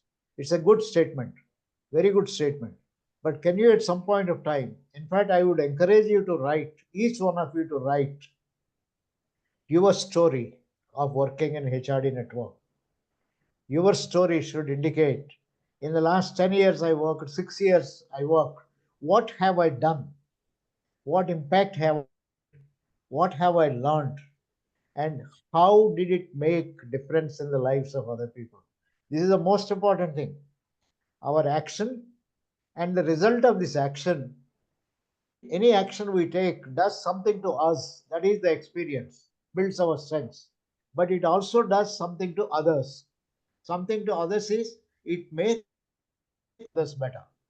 This is what is the important thing. In fact, in my book, I think some of you may have seen this, Effective People. My entire, I think this book, Effective People, entire thesis is effective people discover their talent and use the talent to make a difference in the lives of others. Make a difference in the lives of others. If you don't make a difference in the life of others, what is the use of your talent? And interestingly, when you make a difference in the life of others, that means you have used your. That means using the talent for self aggrandizement is one thing. I use my talent to become from an assistant manager to a manager to a DGM to a GM to an MD. What are you saying? That means you use your talent to become an MD. What has that done to other people? How does it matter? I don't care what it has done. I have become MD. That is very important. That's not a very good way of multiplying your talent. I think a better way of multiplying your is to say that I helped other people, and in the process of applying this, now how do you become a manager to a DGM? Manager, I have made a lot of difference. I initiated, let's say, a newsletter. I've initiated a new practice. I coached people. I helped them. I have helped them to be. I have empowered, built leadership. So it helped people. So I used my talent. When you use your talent, you multiply your talent. That is the whole thing. So whenever many of you have written about your experience, it's worthwhile for you to document it. My story. I think some of you should read. You can go to IIM, you can go to the net and find out my journey at IIM Ahmedabad. I mean, if you look at it every year, what are my points? I've simply documented. Very interesting. Every year is different. Every activity is different, including I think the time that I have started HRD network and things of that kind. So all of you are carrying with you in your mind a lot of experience, but what you are doing is you are suppressing it by adding, I have 13 years of experience. You are not elaborating it. When you elaborate your experience and write a story about you, then you see you are a very powerful person. You start carrying the story. Then you build yourself as an initiative taker. You build yourself as a problem solver. You build yourself as an action oriented person. Okay. So that is how I think it is. We build our sense of efficacy. Is every day is an experience. I gave a very interesting example of points in life. Just one point in our life, you come across somebody, you have an interaction, and that changes your life. That is a point in life. In fact, in the book, I have written many interesting things. The principal of Loyola College, I don't know, for some reason, he thought that I'm a very young fellow doing my PhD, studying by rote memory, but still managed in those days to get a second class. Is not a joke. So I got a second class to do my MSc chemistry. So the principal called me and said that, look, you are too young to do your MSc chemistry. It's a very interesting point. So what do you want me to do? I'll give you a demonstrator job. You work as a demonstrator in chemistry lab. After 2 years, you will be more mature to go for MSc chemistry. A point in life. He had no reason to call an young fellow. He used to see my mother get me to the college every now and then. And somehow the priest learned that I have had a very childhood. My mother was ditched by my father, and then she was somehow on hard work. She was raising me, and so on. It's a point in life. One point in life, you made a difference. Then on one fine morning, mark sheet in Regional College of Education, the professor calls me and says, "What are you planning to do?" He had no business to call a student. He calls and asks me, "What are you going to do?" I say, "I want to do my MSc chemistry, so I'm going to go to be a demonstrator for 1 year." He said, "I think you will be wasting your life." Why? Why do you say so? Because I have seen you in my class 1 year. You have a special aptitude for psychology. You should pursue psychology. And I tell him, who will give me admission to psychology? I'm a BSc Physics, Maths, and Chemistry. He says, let's take a chance. I'll write to some professor who may make an exception to you. And he writes a letter. The professor who met me, admitted me, went out of way, changed the university rules and admitted me, made a difference. So in our life, you may have made a difference as a HRD network person working. You simply enrolled somebody as a member of HRD network. That made all the difference for him. That fellow may have become president later, or may have become secretary, may have become executive member, or may have floated a program. You never realized it. One thing you had done, but it changed the whole outlook of a person. So small activities we do, I think, set. So this is what, when you write about yourself, get into yourself, that develops a totally different attitude to ourselves. Oh my God, I have done this. Because you are doing wonderful things. Okay, raising children with difficult circumstances and all that. I'll take one more and then we'll move on to the next one. I can go I'll on. go for that, sir. Yeah, okay. Okay. So I take immense pride in being the pillar of my family, a role that bring me both fulfillment and purpose.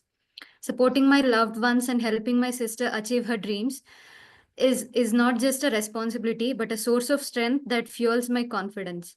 It Interesting. has made Helping me, my sister, yes, interesting statement. Helping my sister achieve her dreams is not only a responsibility, but gives me strength. That's very interesting comment you made. Go ahead. it has made me realize my ability to lead, support, and inspire qualities that I know translate seamlessly into the workplace. Very good. It's an internal strength again you have mentioned. Yes. Built in The strength. same dedication I have for my family is reflected in my professional life as well. So, where I take pride in being a reliable and motivating presence for my team. Reliable and motivating presence for my team. Yeah, Yes. it's a value. My passion for connecting with people drives me both personally and professionally. As a chapter manager, I thrive on building relationship with diverse professionals. My association with NHRD allows me to further deliver values to the community by collaborating with academia and contributing to various initiatives. Action orientation, and superordinate goals. Collaborating. Those of you who are collaborating with academia, integrating, they're all superordinate goals. Yes. Very good. This involvement brings me great joy as it enables me to support others in their career journey while fostering meaningful connections. My Helping long others. term, Yeah, yes, helping others, supporting in career journey. yes. My long term vision is to start my own firm as a place where I can train, teach, and counsel those in need, helping Purpose. people overcome their struggles and guiding them towards success in the mission that brings genuine happiness to my soul. Very impressive. One more? We have more? Yes, sir. I do have some more. I'll not Ahead. take much time for that. So, however, my journey has not been without its challenges. Juggling between personal and professional life has been far from easy. There were times when the weight of responsibilities and the pressure to balance it all overwhelmed. Yet, throughout persistence, the determination, I have worked on my weakness, a process that was one of the toughest part in my life. So now, when I look back, I feel a deep sense of pride in how far I have come and resilience that I have built along the way. Wonderful. Beyond my professional ambition, I am also a biker woman with an adventurous spirit, exploring new places, meeting new people, and uh, also facing challenging terrains, existing or without knowing the maps. So facing the overcoming through situation on the roads that has tough me realize that it made me to adapt to the situation. When I reflected on the obstacles I have and also I have seen back that I have conquered the obstacles. So I smile with pride at the strength I have gained both on my road and in my life. So with 5 years of Wonderful. experience in HR and digital marketing, I owned my skills in managing people and strategies. So when the COVID-19 pandemic stuck, I lost my new job. I refused to sit ideally. Instead, I changed my energy into starting a tuition center, helping students continuing their education during the uncertain times. So later, I was blessed with the opportunity to work in hospital as a COVID warrior. So supporting patients and contributing to the care during such a challenging period was a honor and a testament of my resilience and compassion. So the last thing what I would like to tell is in every aspect of my life, whatever as a family pillar, a community builder, an adventurer, or a professional, I'm driven by purpose, passion, and desire to make a meaningful impact. My journey is defined by determination, empathy, and a commitment to growth. And I'm excited for the path ahead, fulfilled with new challenges, opportunities, and I know that it will be very adventurous. So that is all it is about. Wonderful. Excellent. We have written quite a bit. Now I think you should develop into a nice story. Yes, You sir. can write a small booklet.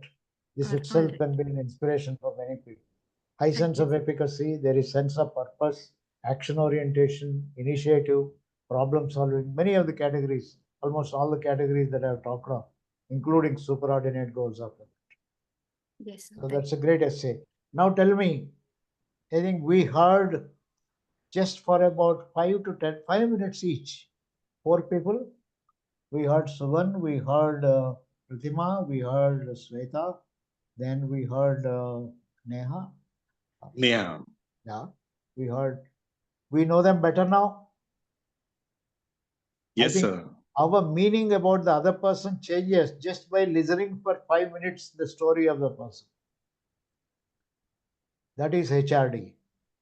Imagine the number of people we come across in our lives. We have no time to think. We think of other people as targets. Targets either for getting membership or targets either to solve a complaint that they have not been receiving a newsletter or something like that. So only in, but we don't get to know the same person who complains that he is not receiving newsletter, he doesn't find it. Suppose you take 5 minutes, okay, I'll but tell me a little about yourself. You talk to that person and you understand our entire attitude to the person changes. Entire attitude. You feel totally in a different world. We have forgotten that human beings are the best sources of our learning for each other. And when you are in network, you are in networking people. And post pandemic, we have reduced it only to, I think, saying, very nice to see the young chap here. Avinash, what is his name? He's hiding behind the child. Okay, good. So I think that is an important part of this. I think getting to know that is side. I'm very impressed with most of you. Are very happy with write-ups. You have a relook at your write-ups. I'll quickly go on to the second questionnaire, which is relatively easy. The one which you have done on my role.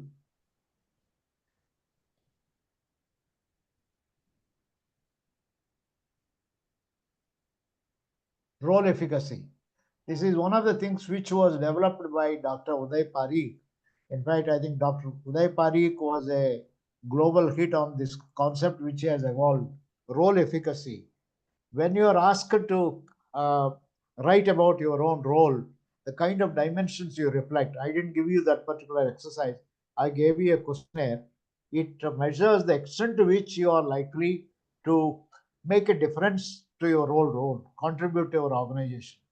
That is what is the, there are 20 items which you have responded in the role efficacy scale.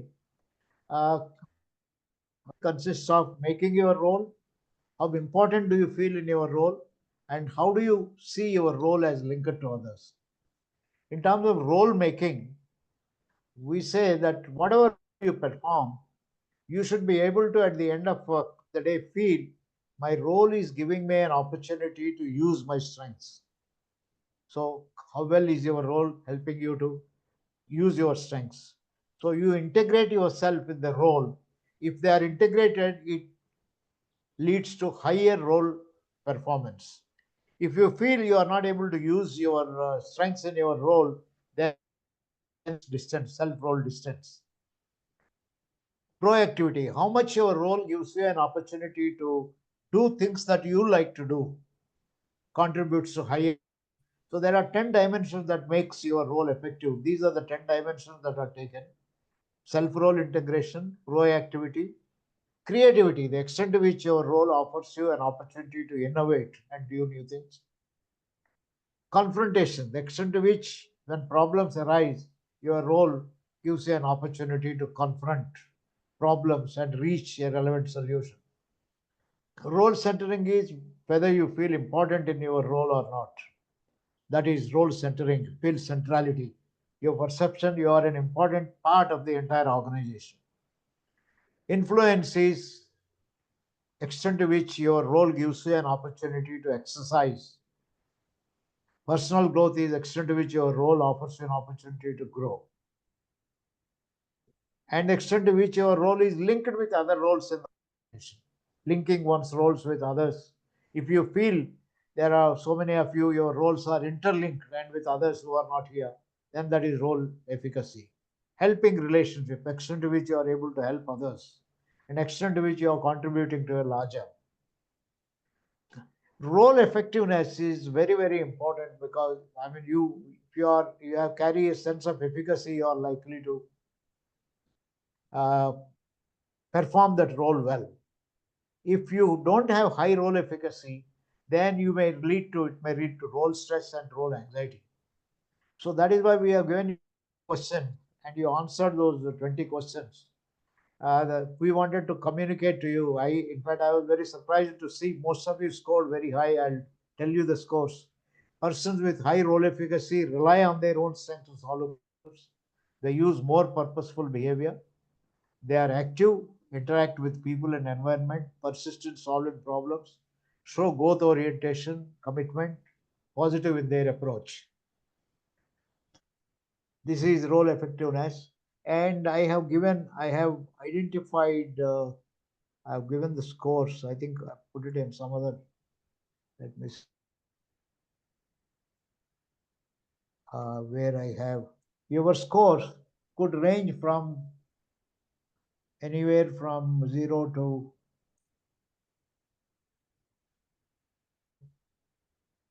I think this is where in this program I have given there. You know your scores. Till yesterday afternoon, I got 10, actually 9. 10th is one of them is my score, my own score. I also took the score. And your scores, you know. This centrality, extent to which you feel important. Integration, the extent to which yourself is integrated with the role that you are performing. Proactivity, extent to which your role offers the opportunity to be proactive. Creativity, to be creative, extent to which your role is linked to other roles. How much do you help others? How much are you having to contribute to superordinate goals? Influence, growth, are you growing? Confrontation. Your scores out of these 100 points range from the lowest score is 61. One of you who got that 61 knows this. And the score is 93, 96. There's somebody who got 96, 93, 94, 93. I think they are pretty high scores. Even 80 is a good score. Now let us look at the person who got 96. Is a good score everywhere. You are scoring 899. Only thing is centrality. I think you could feel a little more central, but it doesn't matter. You can't have a perfect kind of a thing. You look at the person who got 61. Influence. This person sees influence very little scope. Growth is not taking place. Confrontation is not high. And proactivity, creativity. So the person who is scoring 61, I think need to think in terms of how do I make my role more effective. I think you need some reflection. I will send you an article in which what are the ways in which you can multiply this, what are some of the things that you can do. These are all shared there. I think morning I have added 2 more. One score was 91 and another score 73. You know your scores. 73 also is a little bit. So by and large, your scores are good, except those of you who are scoring in 60s and 70s that indicate that you could be a little more role effective. Efficacy can be much higher. Concept of role efficacy is how do you perceive your role? Your perception of your role. I mean, frankly, let me tell you, I was very surprised to see high scores. I'm surprised, very happy that you all scored high on these dimensions, which indicates that most of you seem to be treating your roles in a very positive way. Sense of efficacy, it's a good point. Identify what are 1 or 2 areas where you may not be all that good and prepare action plans. I'll stop here. Dhananjay, I also have no intention of going beyond 12:30. Very quickly, tell me, what does this mean to you? I thought we'll have more time. We have 7 minutes left as per this watch. If Dhananjay, if you are to for maybe another 5-10 minutes. Yeah. You're I think muted. you're on mute. You are mute on Dhananjay.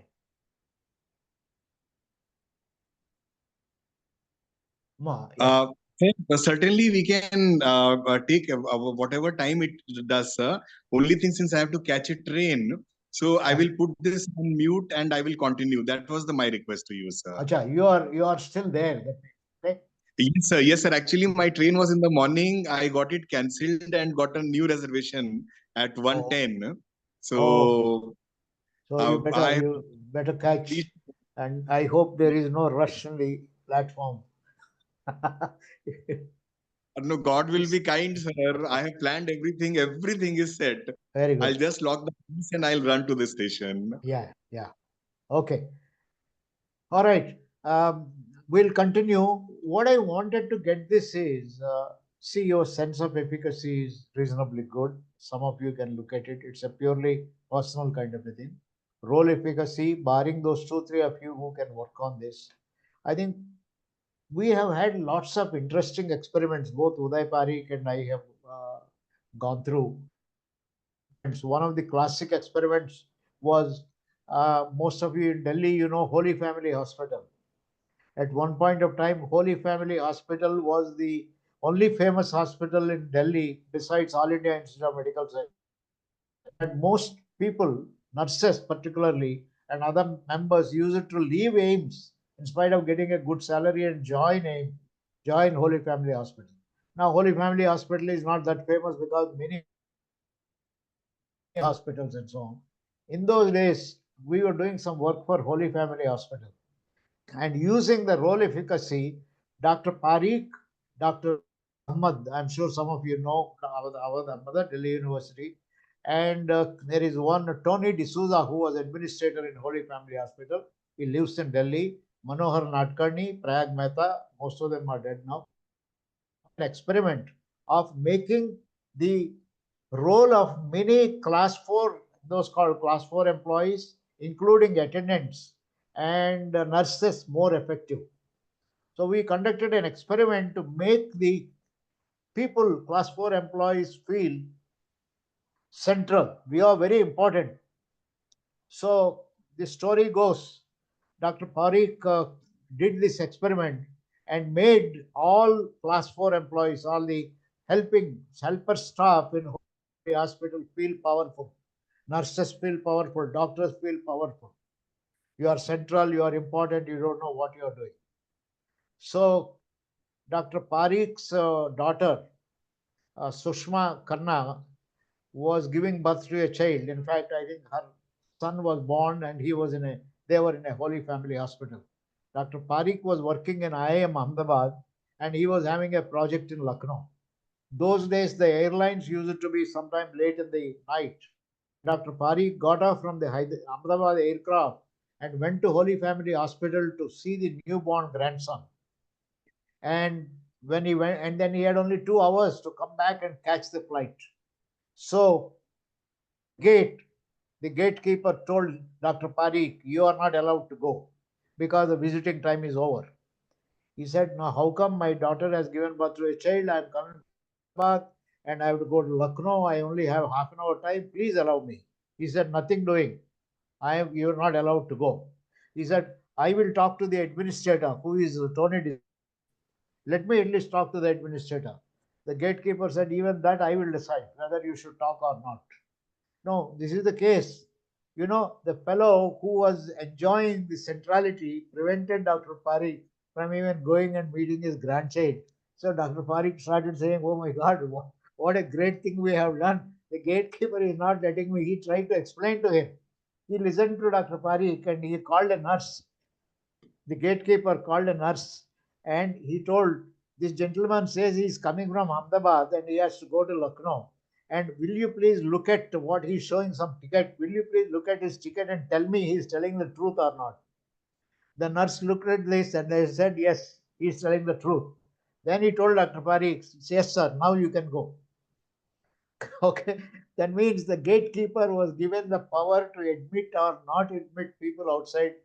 The power was with Tony D'Souza, who was the hospital administrator. He enjoyed that power because all VIPs will come and will request him for admission outside of his house. I mean, this is what the centrality could do in terms of getting people, that phenomenally enhances the satisfaction and so on. I just gave you this interesting story because I think it is important for in whatever job you do to make people feel important, central, and this is the power of role effectiveness. And now I think we are all going to be in trouble if National HRD Network Secretariat becomes powerful and central. What happens to all of us? Too bad, huh? Correct? Hey, why should it be so? Why should it be too bad? You become central, you become more proactive, you become more creative, you become the future leaders of. And how does that? In fact, we'll all be proud. HRD network feels proud. Even our secretariat people are leaders here. We have 16 of them looking standing there. You don't Arvind Agarwal and TV Rao to write 30 stories of Santrupt Mishra and NS Rajan and Dwarkanath. Why is it? I think we should write 30 stories of Pratima Singh, Avinash, and all of you. I think the next edition should be 30 stories of those people who made a difference in the lives of others. If that has to be done, you have to make a difference. You have to perform your role well. Whatever role you are performing, sky is the limit. Sky is the limit. And only when you perform your role well, you are creating opportunities for yourself to be better leaders than before. As I said, network could be a temporary job. It need not be the only place where you exhibit your work. I think the world at large, and for that, network is a platform. You can't get a better platform than this. No organization will give you the freedom that you have in National HRD Network because there are job descriptions, there are bosses, there are rules. There is on the top of all of it, I think a top line, bottom line, cost consciousness, a whole lot of things. It doesn't mean these are not important, these are important, but you can do a hell of a lot. Now, this is what is my belief. I think if each one of us do a great job, I'm sure any president, secretary, or any body will be so happy to say, we have an ideal setup there. They are doing all wonderful things, and see, everything is connected. I think there are some things missing which you all together can identify. You don't need us. In fact, presidents and others, now you have seen Prem Singh ji, he made a statement, important statement. I don't know how many of you have noted. Anytime I could be called by Singhaniyas. That is the organizational life of many people. Anytime you can be called by your boss. That hierarchy we don't have in NHRD. That you don't have. Because we are working for a cause. We are working for a mission. That is the opportunity. So I actually wanted some of you to say something. Wanted to make some kind of a commitment. I wish we had more time. Can some of you state after listening to this, what is it that what is it you want to do something new? I want each one of you to make one statement. We'll close this. We'll have an opportunity to talk more and more in course of time. But compulsory, everyone should make a statement. And I want to start with Mayan. You spoke the least, Mayan.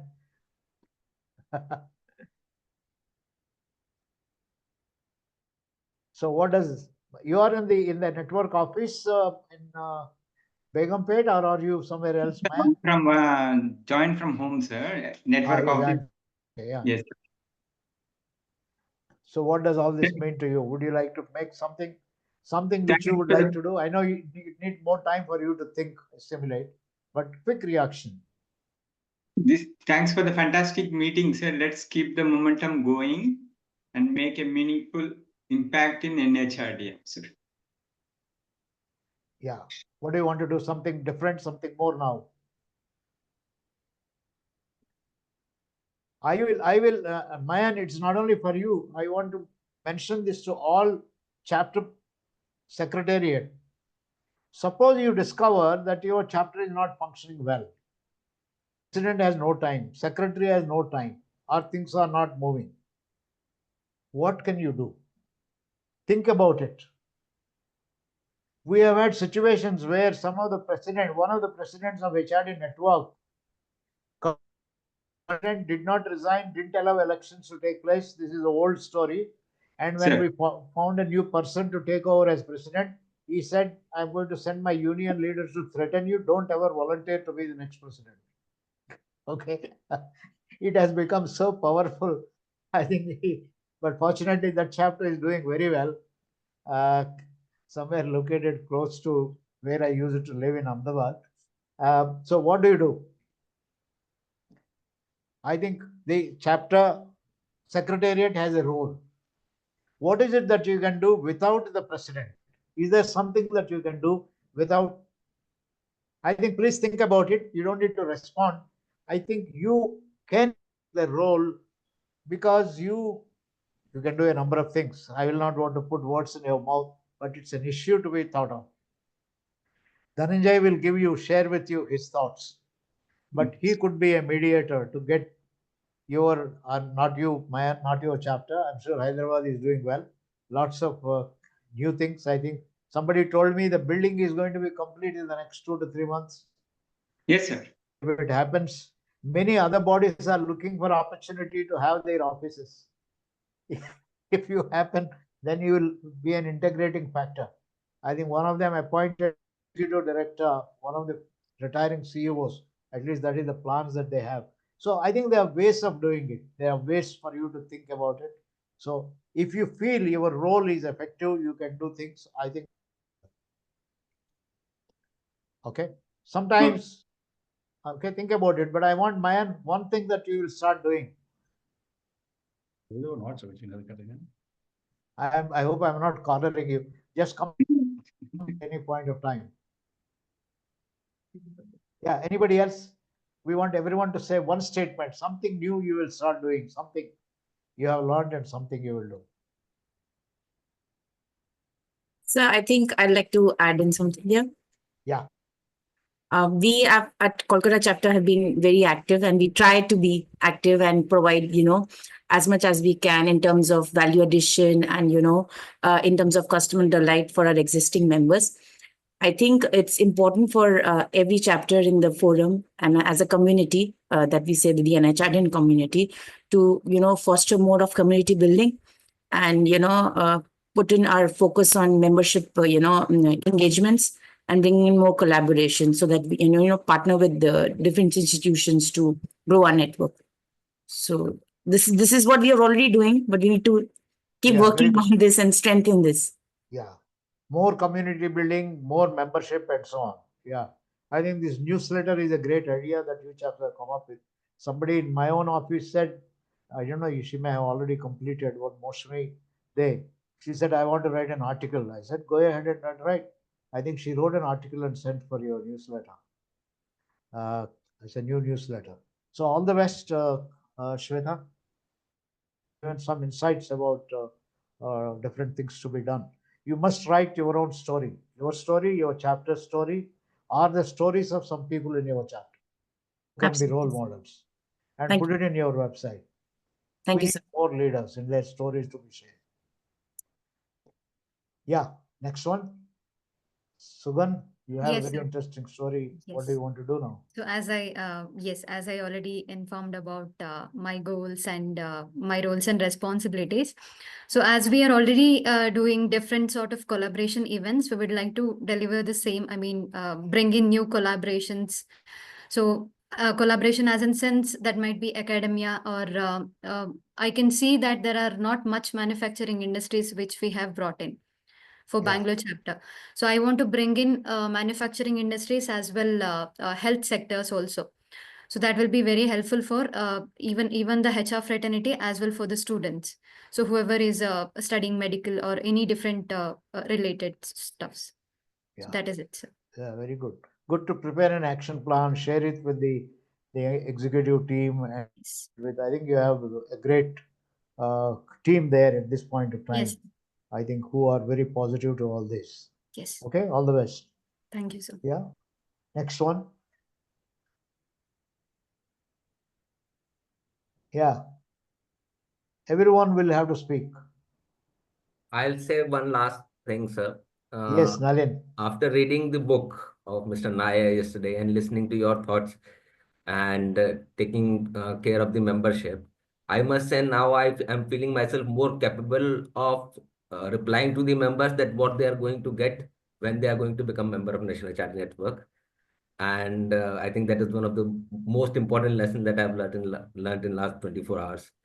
And thank you so much, and making us realize that what we are doing is really adding value to the society, and feeling good about it, sir. Thank you so much.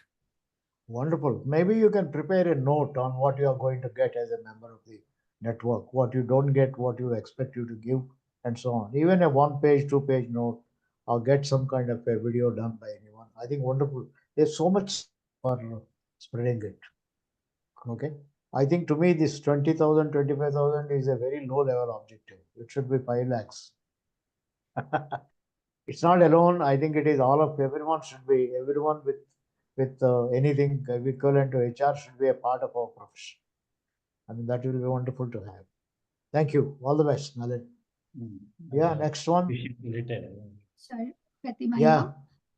I echo with Shweta's goals. The most important is collaborating. So I believe in that, and I have started, certain things towards that, collaborating and partnering with, other organizations or some bodies where we can do a lot of programs in person programs which brings value to the industry and academia both. So that is right now my goal, and hopefully I will be able to accomplish that for within a month or two maybe. Yeah. That is a like short term goal that I'm talking about, but then yes, that is the base. So that's when I said that I echo with Shweta's goals. Yeah. Wonderful. Wonderful. Very good. That's very nice. All the best. Thank of you. course, we are only, I think you are only responding at short notice. It's good to think, because thoughts will give rise to actions. But you can keep thinking all through the day, concretize and put on a piece of action plan. If necessary, we can have one more sitting whenever you are. From my side, I'll be quite happy to come, but I would want this to become at least periodic, at least once a month or once in 2 months. I think you all decide.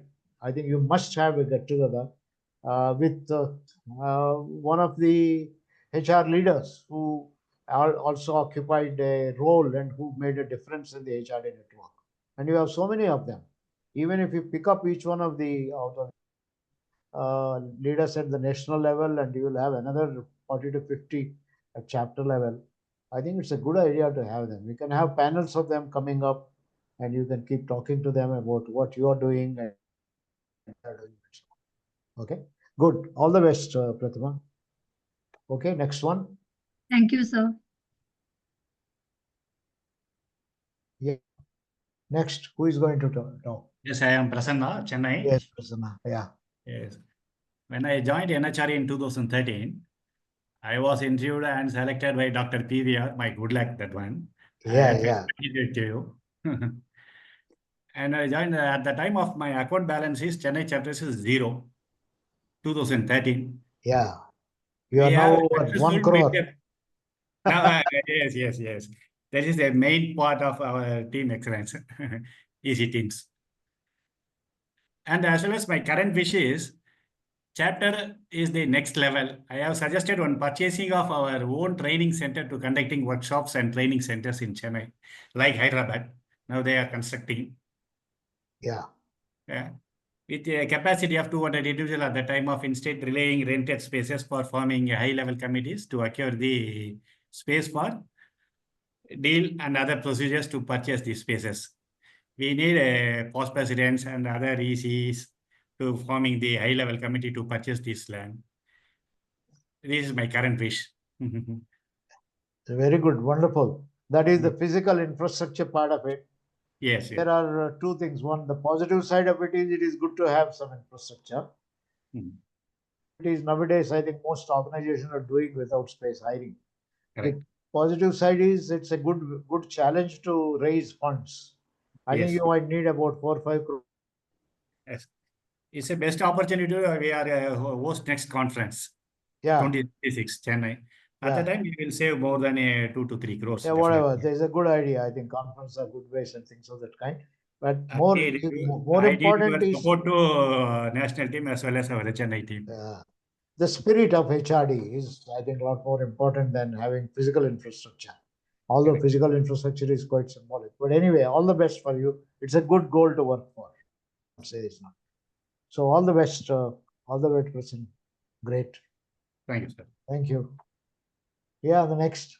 I want more people from the Central Secretariat to talk. Yeah. Good afternoon, sir. This is Shikha from National Secretariat team. Yes, Shikha. So after this inspiring session, I will be more competent and try to implement the learnings of this training into my work profile. And apart from this, sir, I would be like to have this promoting the events and initiatives on online, on social media platforms.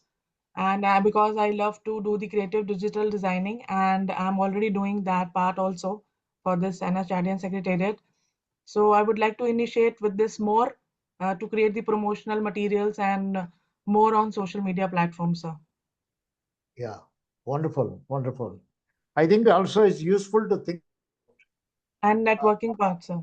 Yeah, very good. It is useful to think about. I don't know if you read my book, Effective People. If you don't have an opportunity, let me see if I can send it across to you. How do you use your talent to build other people with?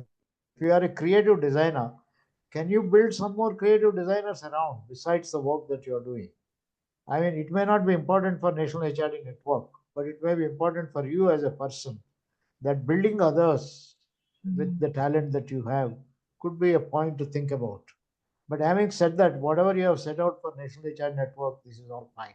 It's more quite welcome. All the best. We can, sir, reach more members through social media platforms and social media promotions. So we can target them also. And we can also try to attract more subscribers for NHRD and social media to further enhance and reach the digital platforms, sir. Yeah, yeah. No, it's a good idea. I didn't realize that you have such specialized expertise until I was told when I wanted to publish another event on institution building. Dhananjay said, "No, sir, you hold on, we'll get it designed." Okay, that's when I knew that there's somebody looking at designing part of it and so on. I think it's a good idea to interact with people and then get them know the work they're doing and things Through like creative that. phase, yes, sir. Yeah. Okay, all the best. Thank you, sir. All the Thank you, best. sir. Anyone else? Avinash, you have not said anything about yourself. What are you going to do different? Are you there? Yes, sir. Yeah. We find you quite often. You are one of those with whom we end up interacting. But is there something new, something different that you want to do? Sir, I would like to try some digital part, maybe some new platform I would like to discuss with Nalin sir as well. So जिससे हम NHRDN को और अच्छी जगह मतलब और अच्छे platform से इंट्रोड्यूस कर सके नेटवर्किंग के लिए. Yeah. So that I'm looking for. Okay. जिसमें सर नेटवर्किंग पार्ट अच्छा हो, जिससे हम नेटवर्किंग अच्छी से मतलब बाकी लोगों से कर सकें. एंड सेकंड थिंग सर, मैं पर्सनली बिहार में ट्राई करूंगा कि मेरा डिस्कशन जो कन्वर्सेशन है मेंबर्स के साथ या किसी के साथ, वो खाली वो काम को लेकर ना रहे, कुछ ज्यादा आगे मैं उसको लेके जाऊं, क्योंकि मैं काफी मतलब मेरा कन्वर्सेशन काफी काम तक ही लिमिट रहता है, मैं ज्यादा नहीं करता हूँ बात उनसे. मैं ट्राई करूंगा कि सर मैं थोड़ा सा इंटरेक्टिव बनूं ताकि लोगों से अच्छे से बात कर सकूं, इंटरेक्शन अच्छा हो मेरा उनके साथ. आपका तो काफी स्कोप है. Not only technology is only one part of it. Even networking with technology, networking with other platforms in other institutions. That may not have, you may not have defined this as a part of the role. Many institutions now are having their learning modules. Is there a way in which you can convert our portal to be a learning opportunity and link it with corporations? I think this is something, a totally new idea. It could be thought of with AI applications coming in. So I think आपका field में तो काफी scope है. Totally you have to think differently. तो फिर आपका इतना ये सेशंस होता रहता है ना, ये Zoom based sessions, podcast and so on. आपका तो your hands will be full, but maybe you can think in a. आप सोच लो, but anyway, I think you probably can discuss with your team and so all the best. Nice to see you here. Yeah. Yeah, others very quickly. I like to close the moment I hear from whosoever has not talked so far. That's, Yeah. I would like to thank you, Yes. sir, for just such a inspiring session. And I'm in NHRDN in almost for 15 years. I'm serving the chapter, Delhi and NCR chapter. Yeah. And and throughout my journey, I have seen 7 executive committees and one ad hoc committee. And the best part of with NHRDN, because in every 2 years our leadership team changes. So Yes. it gives us lots of learning points, because each and every executive committee have different way of doing things. So it's a best part, and though there are some negative parts also, but the positive part is we get lots of things to learn, new things, new approach to solve the problems, and how to create new activities for the members. That's after this session, I'm just thinking to create a kind of matrix, effort and impact. For example, there are many activities we keep doing. They have their effort is very less, but impact is very high. Sometimes impact is very low, but effort is very high. So my suggestion to other chapters and national also, if we can create some kind of matrix of our activities, so it will give us lots of new ideas which activity is going well, and which event or activity or any session is not going well. So this is my submission, sir. Okay, very good. That's a good thought. Actually, preparing a matrix and wonderful chapter. That way to look at it. It has also gone through some bad times. I don't know if you were there when I came and addressed when they were totally in a bad shape in India International Center. Were you there? Yes, sir. Even actually, Mr. R.P. Singh, that time Mr. R.P. Singh committee. That's right. There was Yes, no that's executive committee, and it was in 2016, sir. That's right. Now I've forgotten the year. I was there. Actually, I was managing that session, sir. Okay. Yeah. It was a houseful session. Yeah, that's true. So we got out of it, and I think now you are in a very good shape. I'm sure that you are. Yes, sir. Yes, sir. You still have the office in Kalkaji? No, sir. We and National Secretariat, we are in the same office in Gurgaon. Oh, you shifted from there. You sold that, is it? Yes, sir. In 2011, we sold that office. Oh, okay. I didn't know that. Okay. Because it was working. Actually, it was in a residential area. It was in a flat. Yeah, I remember. After some new norms and regulation of Delhi government, so it is not easy to manage offices at the residential area. So we sold that and we shifted to Gurgaon. Okay, you are closer to the National Secretariat. Yes, sir. We are in the same office. Oh, you're in the same office. Yes, sir. We are very, very fortunate that national team is with us, and every time whenever I feel any challenge, I directly talk to Dhananjay ji, Nalin, Harinder, and other national teams. So Delhi chapter is very, very fortunate in this area. That's a good way to integrate. Yeah. Yes, sir. Okay, who else next? Harendra. Yes, sir. Good afternoon. Sir, I have been working with the NHRDN for the last 14 years, and my goal is to achieve and increase the membership and the add-on new partnership and collaboration with the industry and academia. Yeah. You have a lot of scope with the student chapters. Are you looking at that? Who looks after student chapters? I think Neha. I do. Neha, okay. But when you say network and membership and all that, how do you both collaborate with each other? How do you work together? Student chapters only Neha is looking after. Yeah. Yes, Okay. sir. Okay. So there's a lot of scope there. I think I'm saying this is going to be a game changer, Yes, having more and more chapters. But also in terms of membership, there could be some innovative ways in which we can think of. And this note, which I think Avinash said or somebody where, what are you going to get out of HRD network? I think this is something. I think what happens is quite often we become dependent on president and secretaries, full-time voluntary presidents. Sometimes they may not have time, sometimes they may not have ideas, sometimes they may be overwhelmed. So that is where I think you can therefore come up with ideas, use other members, take their help, and so on. Who looks after the portal, the HRD network portal? Sir, I take care of Website. You take care of the portal. Yes. Okay. Easy. What is the possibility of making this also a good knowledge center? You know, I have given many times CDs of all the past books, but I think for some reason they were never put on the. Sir, fortunately they are there on the website. I have not been able to see that. Abstracts of all the books are there. Are they there? Yeah, but the one CD that we were able to extract. I'll just share the link with you directly on your mobile number, sir. Okay, that will be nice. Even without that, now with AI coming into picture, a lot of knowledge we generate in HRD network can be made into AI kind of a thing.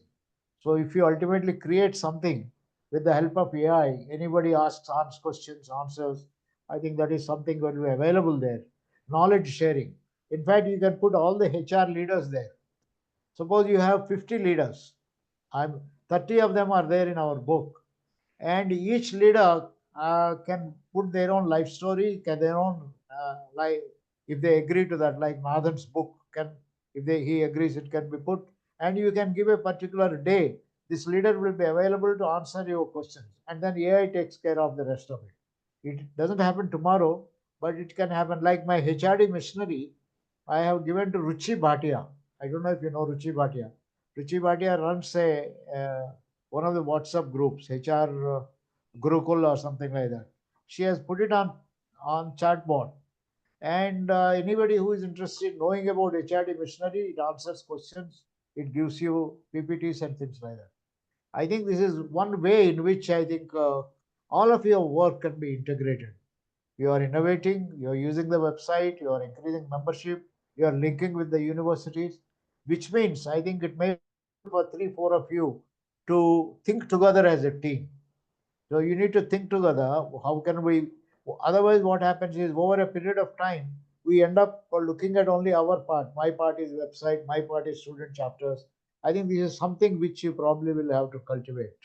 I think that's where you can yourself. You don't need to wait for anybody to take initiative. You yourself can take and put your heads together and so on. Okay, so that is what. Okay, next, who wants to say something more? नमस्कार sir, मैं राम सिंह बोल रहा हूँ। Yes, Ram Singh, yeah. Yes sir, आज का session बहुत ही मतलब eye opener था। मैं फर्स्ट टाइम ही आपको सुन रहा हूँ सर। तो जिस तरह से आप कह रहे थे कि मैं पहले एमएससी कर रहा था, ये कर रहा था, फिर आपने चेंज करा, तो बहुत ही मतलब इंटरेस्टिंग है। तो मैं भी चाह रहा था कि इस तरह से, मैं भी कॉमर्स ग्रेजुएट हूँ, तो मैं भी चाह रहा था कि कुछ साइकोलॉजी पढूं या कुछ उसके बारे में समझूं। तो मुझे एक नया वे मिल गया, एक पाथ मिल गया कि हम चेंज कर सकते हैं as any time, as any age of time. तो ये बहुत ही, और जिस तरह से उदय पारिक साहब बहुत ही अलग अलग फील्ड में उन्होंने काम किया, तो एक डाइवर्सिटी फील्ड उन्होंने करा, तो हम भी कर सकते हैं। तो एक ऐसा एक लेसन आज बहुत ही मतलब कि मिल गया कि हम कर सकते हैं एज ए ह्यूमन नेचर। और जो मैं चाह रहा था, मेंबरशिप जिस तरह का हमारा है, हम अंगेज मेंबर को अंगेज कैसे कर पाए, मतलब कि अंगेज अंगेज जिस तरह से हम कहते हैं ना, जैसे हिंदी में कहते हैं ना, हम किसी को अटका देते हैं कि अंगेज होती है ना, इस तरीके से हम अंगेजमेंट करते हैं शादी के लिए। एक तरह हम किसी को अटका के रख देते हैं कि भैया, एक तरह के ड्रीम हम उसको दिखाते हैं कि भैया अब ऐसे होगा, ऐसे होगा। तो हम कुछ ऐसा क्यों नहीं कर सकते? हम मेंबर को स्टार्टिंग से फर्स्ट लेवल आप पार करो, फिर आपको ये सेकंड लेवल पे जाना है, थर्ड लेवल पे जाना है, तो इस whole of the life he will attach with us. कुछ ऐसा हम क्यों ना कर पाए कि सर किस तरह की चीजें, जिससे कि हम मतलब कि आगे उसका उसको, हाँ, वो हमारा मतलब यूटिलाइज, मतलब कि हम हमसे कुछ सीख सके और हम उससे कुछ सीख सकें। और दूसरा मैंने लिखा था कि हम क्यों ना अपने इस ऑर्गेनाइजेशन को इतना बड़ा बनाए कि हम इस डिपार्टमेंट में हमारे 10-12 लोग हों। ऐसा हम क्या कर सकते हैं सर? क्योंकि वो हम सबके लिए बेनिफिट है, एज इंडिविजुअल और एज ऑर्गेनाइजेशन, वो हम सबको बेनिफिट देगा इन फ्यूचर। जिस तरह से आपने एक पेड़ लगा दिया, उस पेड़ से जो हम आज अर्निंग हो रही है, तो हम चाह रहे हैं उस तरह के हम हमारे पास 10-12 पेड़ और क्यों ना हम ऐसे लगाएं कि जिससे हम लाइफ लॉन्ग नेशन को भी कुछ सर्व कर पाए और मतलब हम भी उससे कुछ सीख पाए और नेशन भी हमसे कुछ मतलब कि वो चीजें कर पाए। तो ये थोड़ा मेरे को मेरा थॉट था कि क्यों ना बहुत अच्छा, आपकी गाइडेंस में हम क्या चीजें ऐसा कर पाए सर, क्योंकि हम अच्छा सभी सोच है। अपने अपने लेवल पे हम सबके सब बहुत ही अच्छा काम करते हैं सर। मतलब कि सारी की सारी जो हमारी टीम है, आप आज आपने मैं मिलाया तो एज ए ह्यूमन टच होना बहुत जरूरी है सर। ह्यूमन टच से हमारी जो बहुत सारी चीजें नेगेटिविटी वो खत्म हो जाती है, तो वो बहुत मतलब कि पॉजिटिव वे में वो चीजें जाती हैं। हम पहले हम कलकत्ता चैप्टर से बात करने में डर लगता था, ये कलकत्ता चैप्टर में बात कर रहा है, पर जब हम एज ए नेशनल कॉन्फ्रेंस में उनसे मिले तो एज ए लगा ही नहीं कि कुछ इस तरह की चीजें हैं। हमें लग रहा है ये तो बहुत ही अच्छे लोग हैं, इतने प्यारे लोग हैं। श्वेता मैडम से तो मेरी बात होती रहती थी, पर और अदर मेंबर से बात नहीं होती थी, तो ऐसा लगता था। तो ह्यूमन टच होना बहुत जरूरी है सर। तो मुझे लगता है कि कुछ ये चीजें यदि हों इंटरवल टाइम पे तो चीजें बहुत मतलब कि जो डिफरेंसेस आते हैं वो सॉर्ट आउट हो जाए, हमारी जो कम्युनिकेशन गैप है या जो भी चीजें हैं। तो ऐसे ही ये थोड़ा सा मेरे थॉट्स है सर। बहुत अच्छा है, बहुत अच्छा है। आप इसका थैंक यू सर। एलाबोरेट कर लीजिए सोच। एक टू मेक ईच डिपार्टमेंट बिगर, कहीं मॉडल्स है हमारा क्या है, और agency is a trusted a society. अगर आप देखें तो बहुत ऐसा जगह है जहाँ, जैसा आप मान लो, आप इसको एक पढ़ लीजिए, एक ईशा फाउंडेशन है कोयम्बतूर में, सदगुरु रन करता है उसका। उसका किसी का तनख्वाह नहीं देते हैं, सब वॉलंटरी वर्क है, लेकिन उनका खाना देते हैं, रहने के लिए देते हैं, वो अलग तरीका है, वो मिशनरी है। उनका 9 मिलियन वॉलंटियर्स है अक्रॉस द वर्ल्ड, बट वो भी करते हैं इंजीनियरिंग, इनर इंजीनियरिंग नाम से एक कोर्स चलाते हैं। वो कोर्स से भी उनका पैसा बहुत मिलता है। वो he is a very rich man that way. But models है, अलग मॉडल्स है, उसको आप पढ़ सकते हैं, देख सकते हैं। बट सबसे अच्छा चीज आपने ये बताया, concept of a human being. How can we help a human being? उसके ऊपर आप कुछ लिख सकते हैं तो आप कर लीजिए, बहुत बढ़िया होगा, because that is what is appropriate for network. आपका सोच अच्छा है, उसमें elaborate कर। Thank you sir. Thank you. Okay, friends, I don't know if I don't think we have covered everyone, but I suppose yes sir, getting to be one, I suppose we should now. Sir, I am here, sir. I was listening to everyone. Yeah. And but you will say, I will just say a few things. That's it, sir. Yes, Dhananjay, good, very good. Yeah. So thank you, sir, for the opportunity and what all our respected colleagues have mentioned. One thing I can clearly see this aligning with the 2047 vision of NHRDN, which actually is the vision when you all started in 1985-86 itself, sir, which is NHRDN to become the network of networks.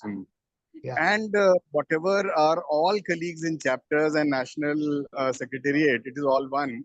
Whatever they have shared, everything is moving towards that direction only, sir.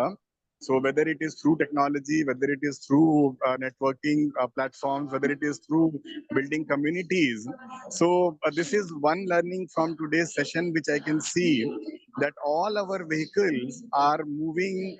They may be of different shapes and sizes, and but they are moving in the one direction, common direction, which is building NHRDN as the network of networks, and going beyond only when we talk about HR as a department, but the larger, when I have heard you in the last session also at Kriya University, where you talked about doctors, farmers, and everyone joining. So this is in brief I wanted to say, sir. Thank you once again, sir, and thank my regards and respect to you, sir, and all our colleagues. Thank you. Thanks a lot, Dhananjay. Wonderful. I think we'll meet each other day after tomorrow or tomorrow. Okay. All the best, friends. All the best. Thank you for being present, and thank you for all your comments. Thank you, sir. Thank you so much, sir. Have a great day. Thank you, sir. Feel free anytime to write. Thank you. Thank you. Bye. Bye. Bye, Dhananjay. Bye, sir. Bye, sir. Thank you, Dhananjay sir. Thanks, everyone. Thanks, Nalin. Good night.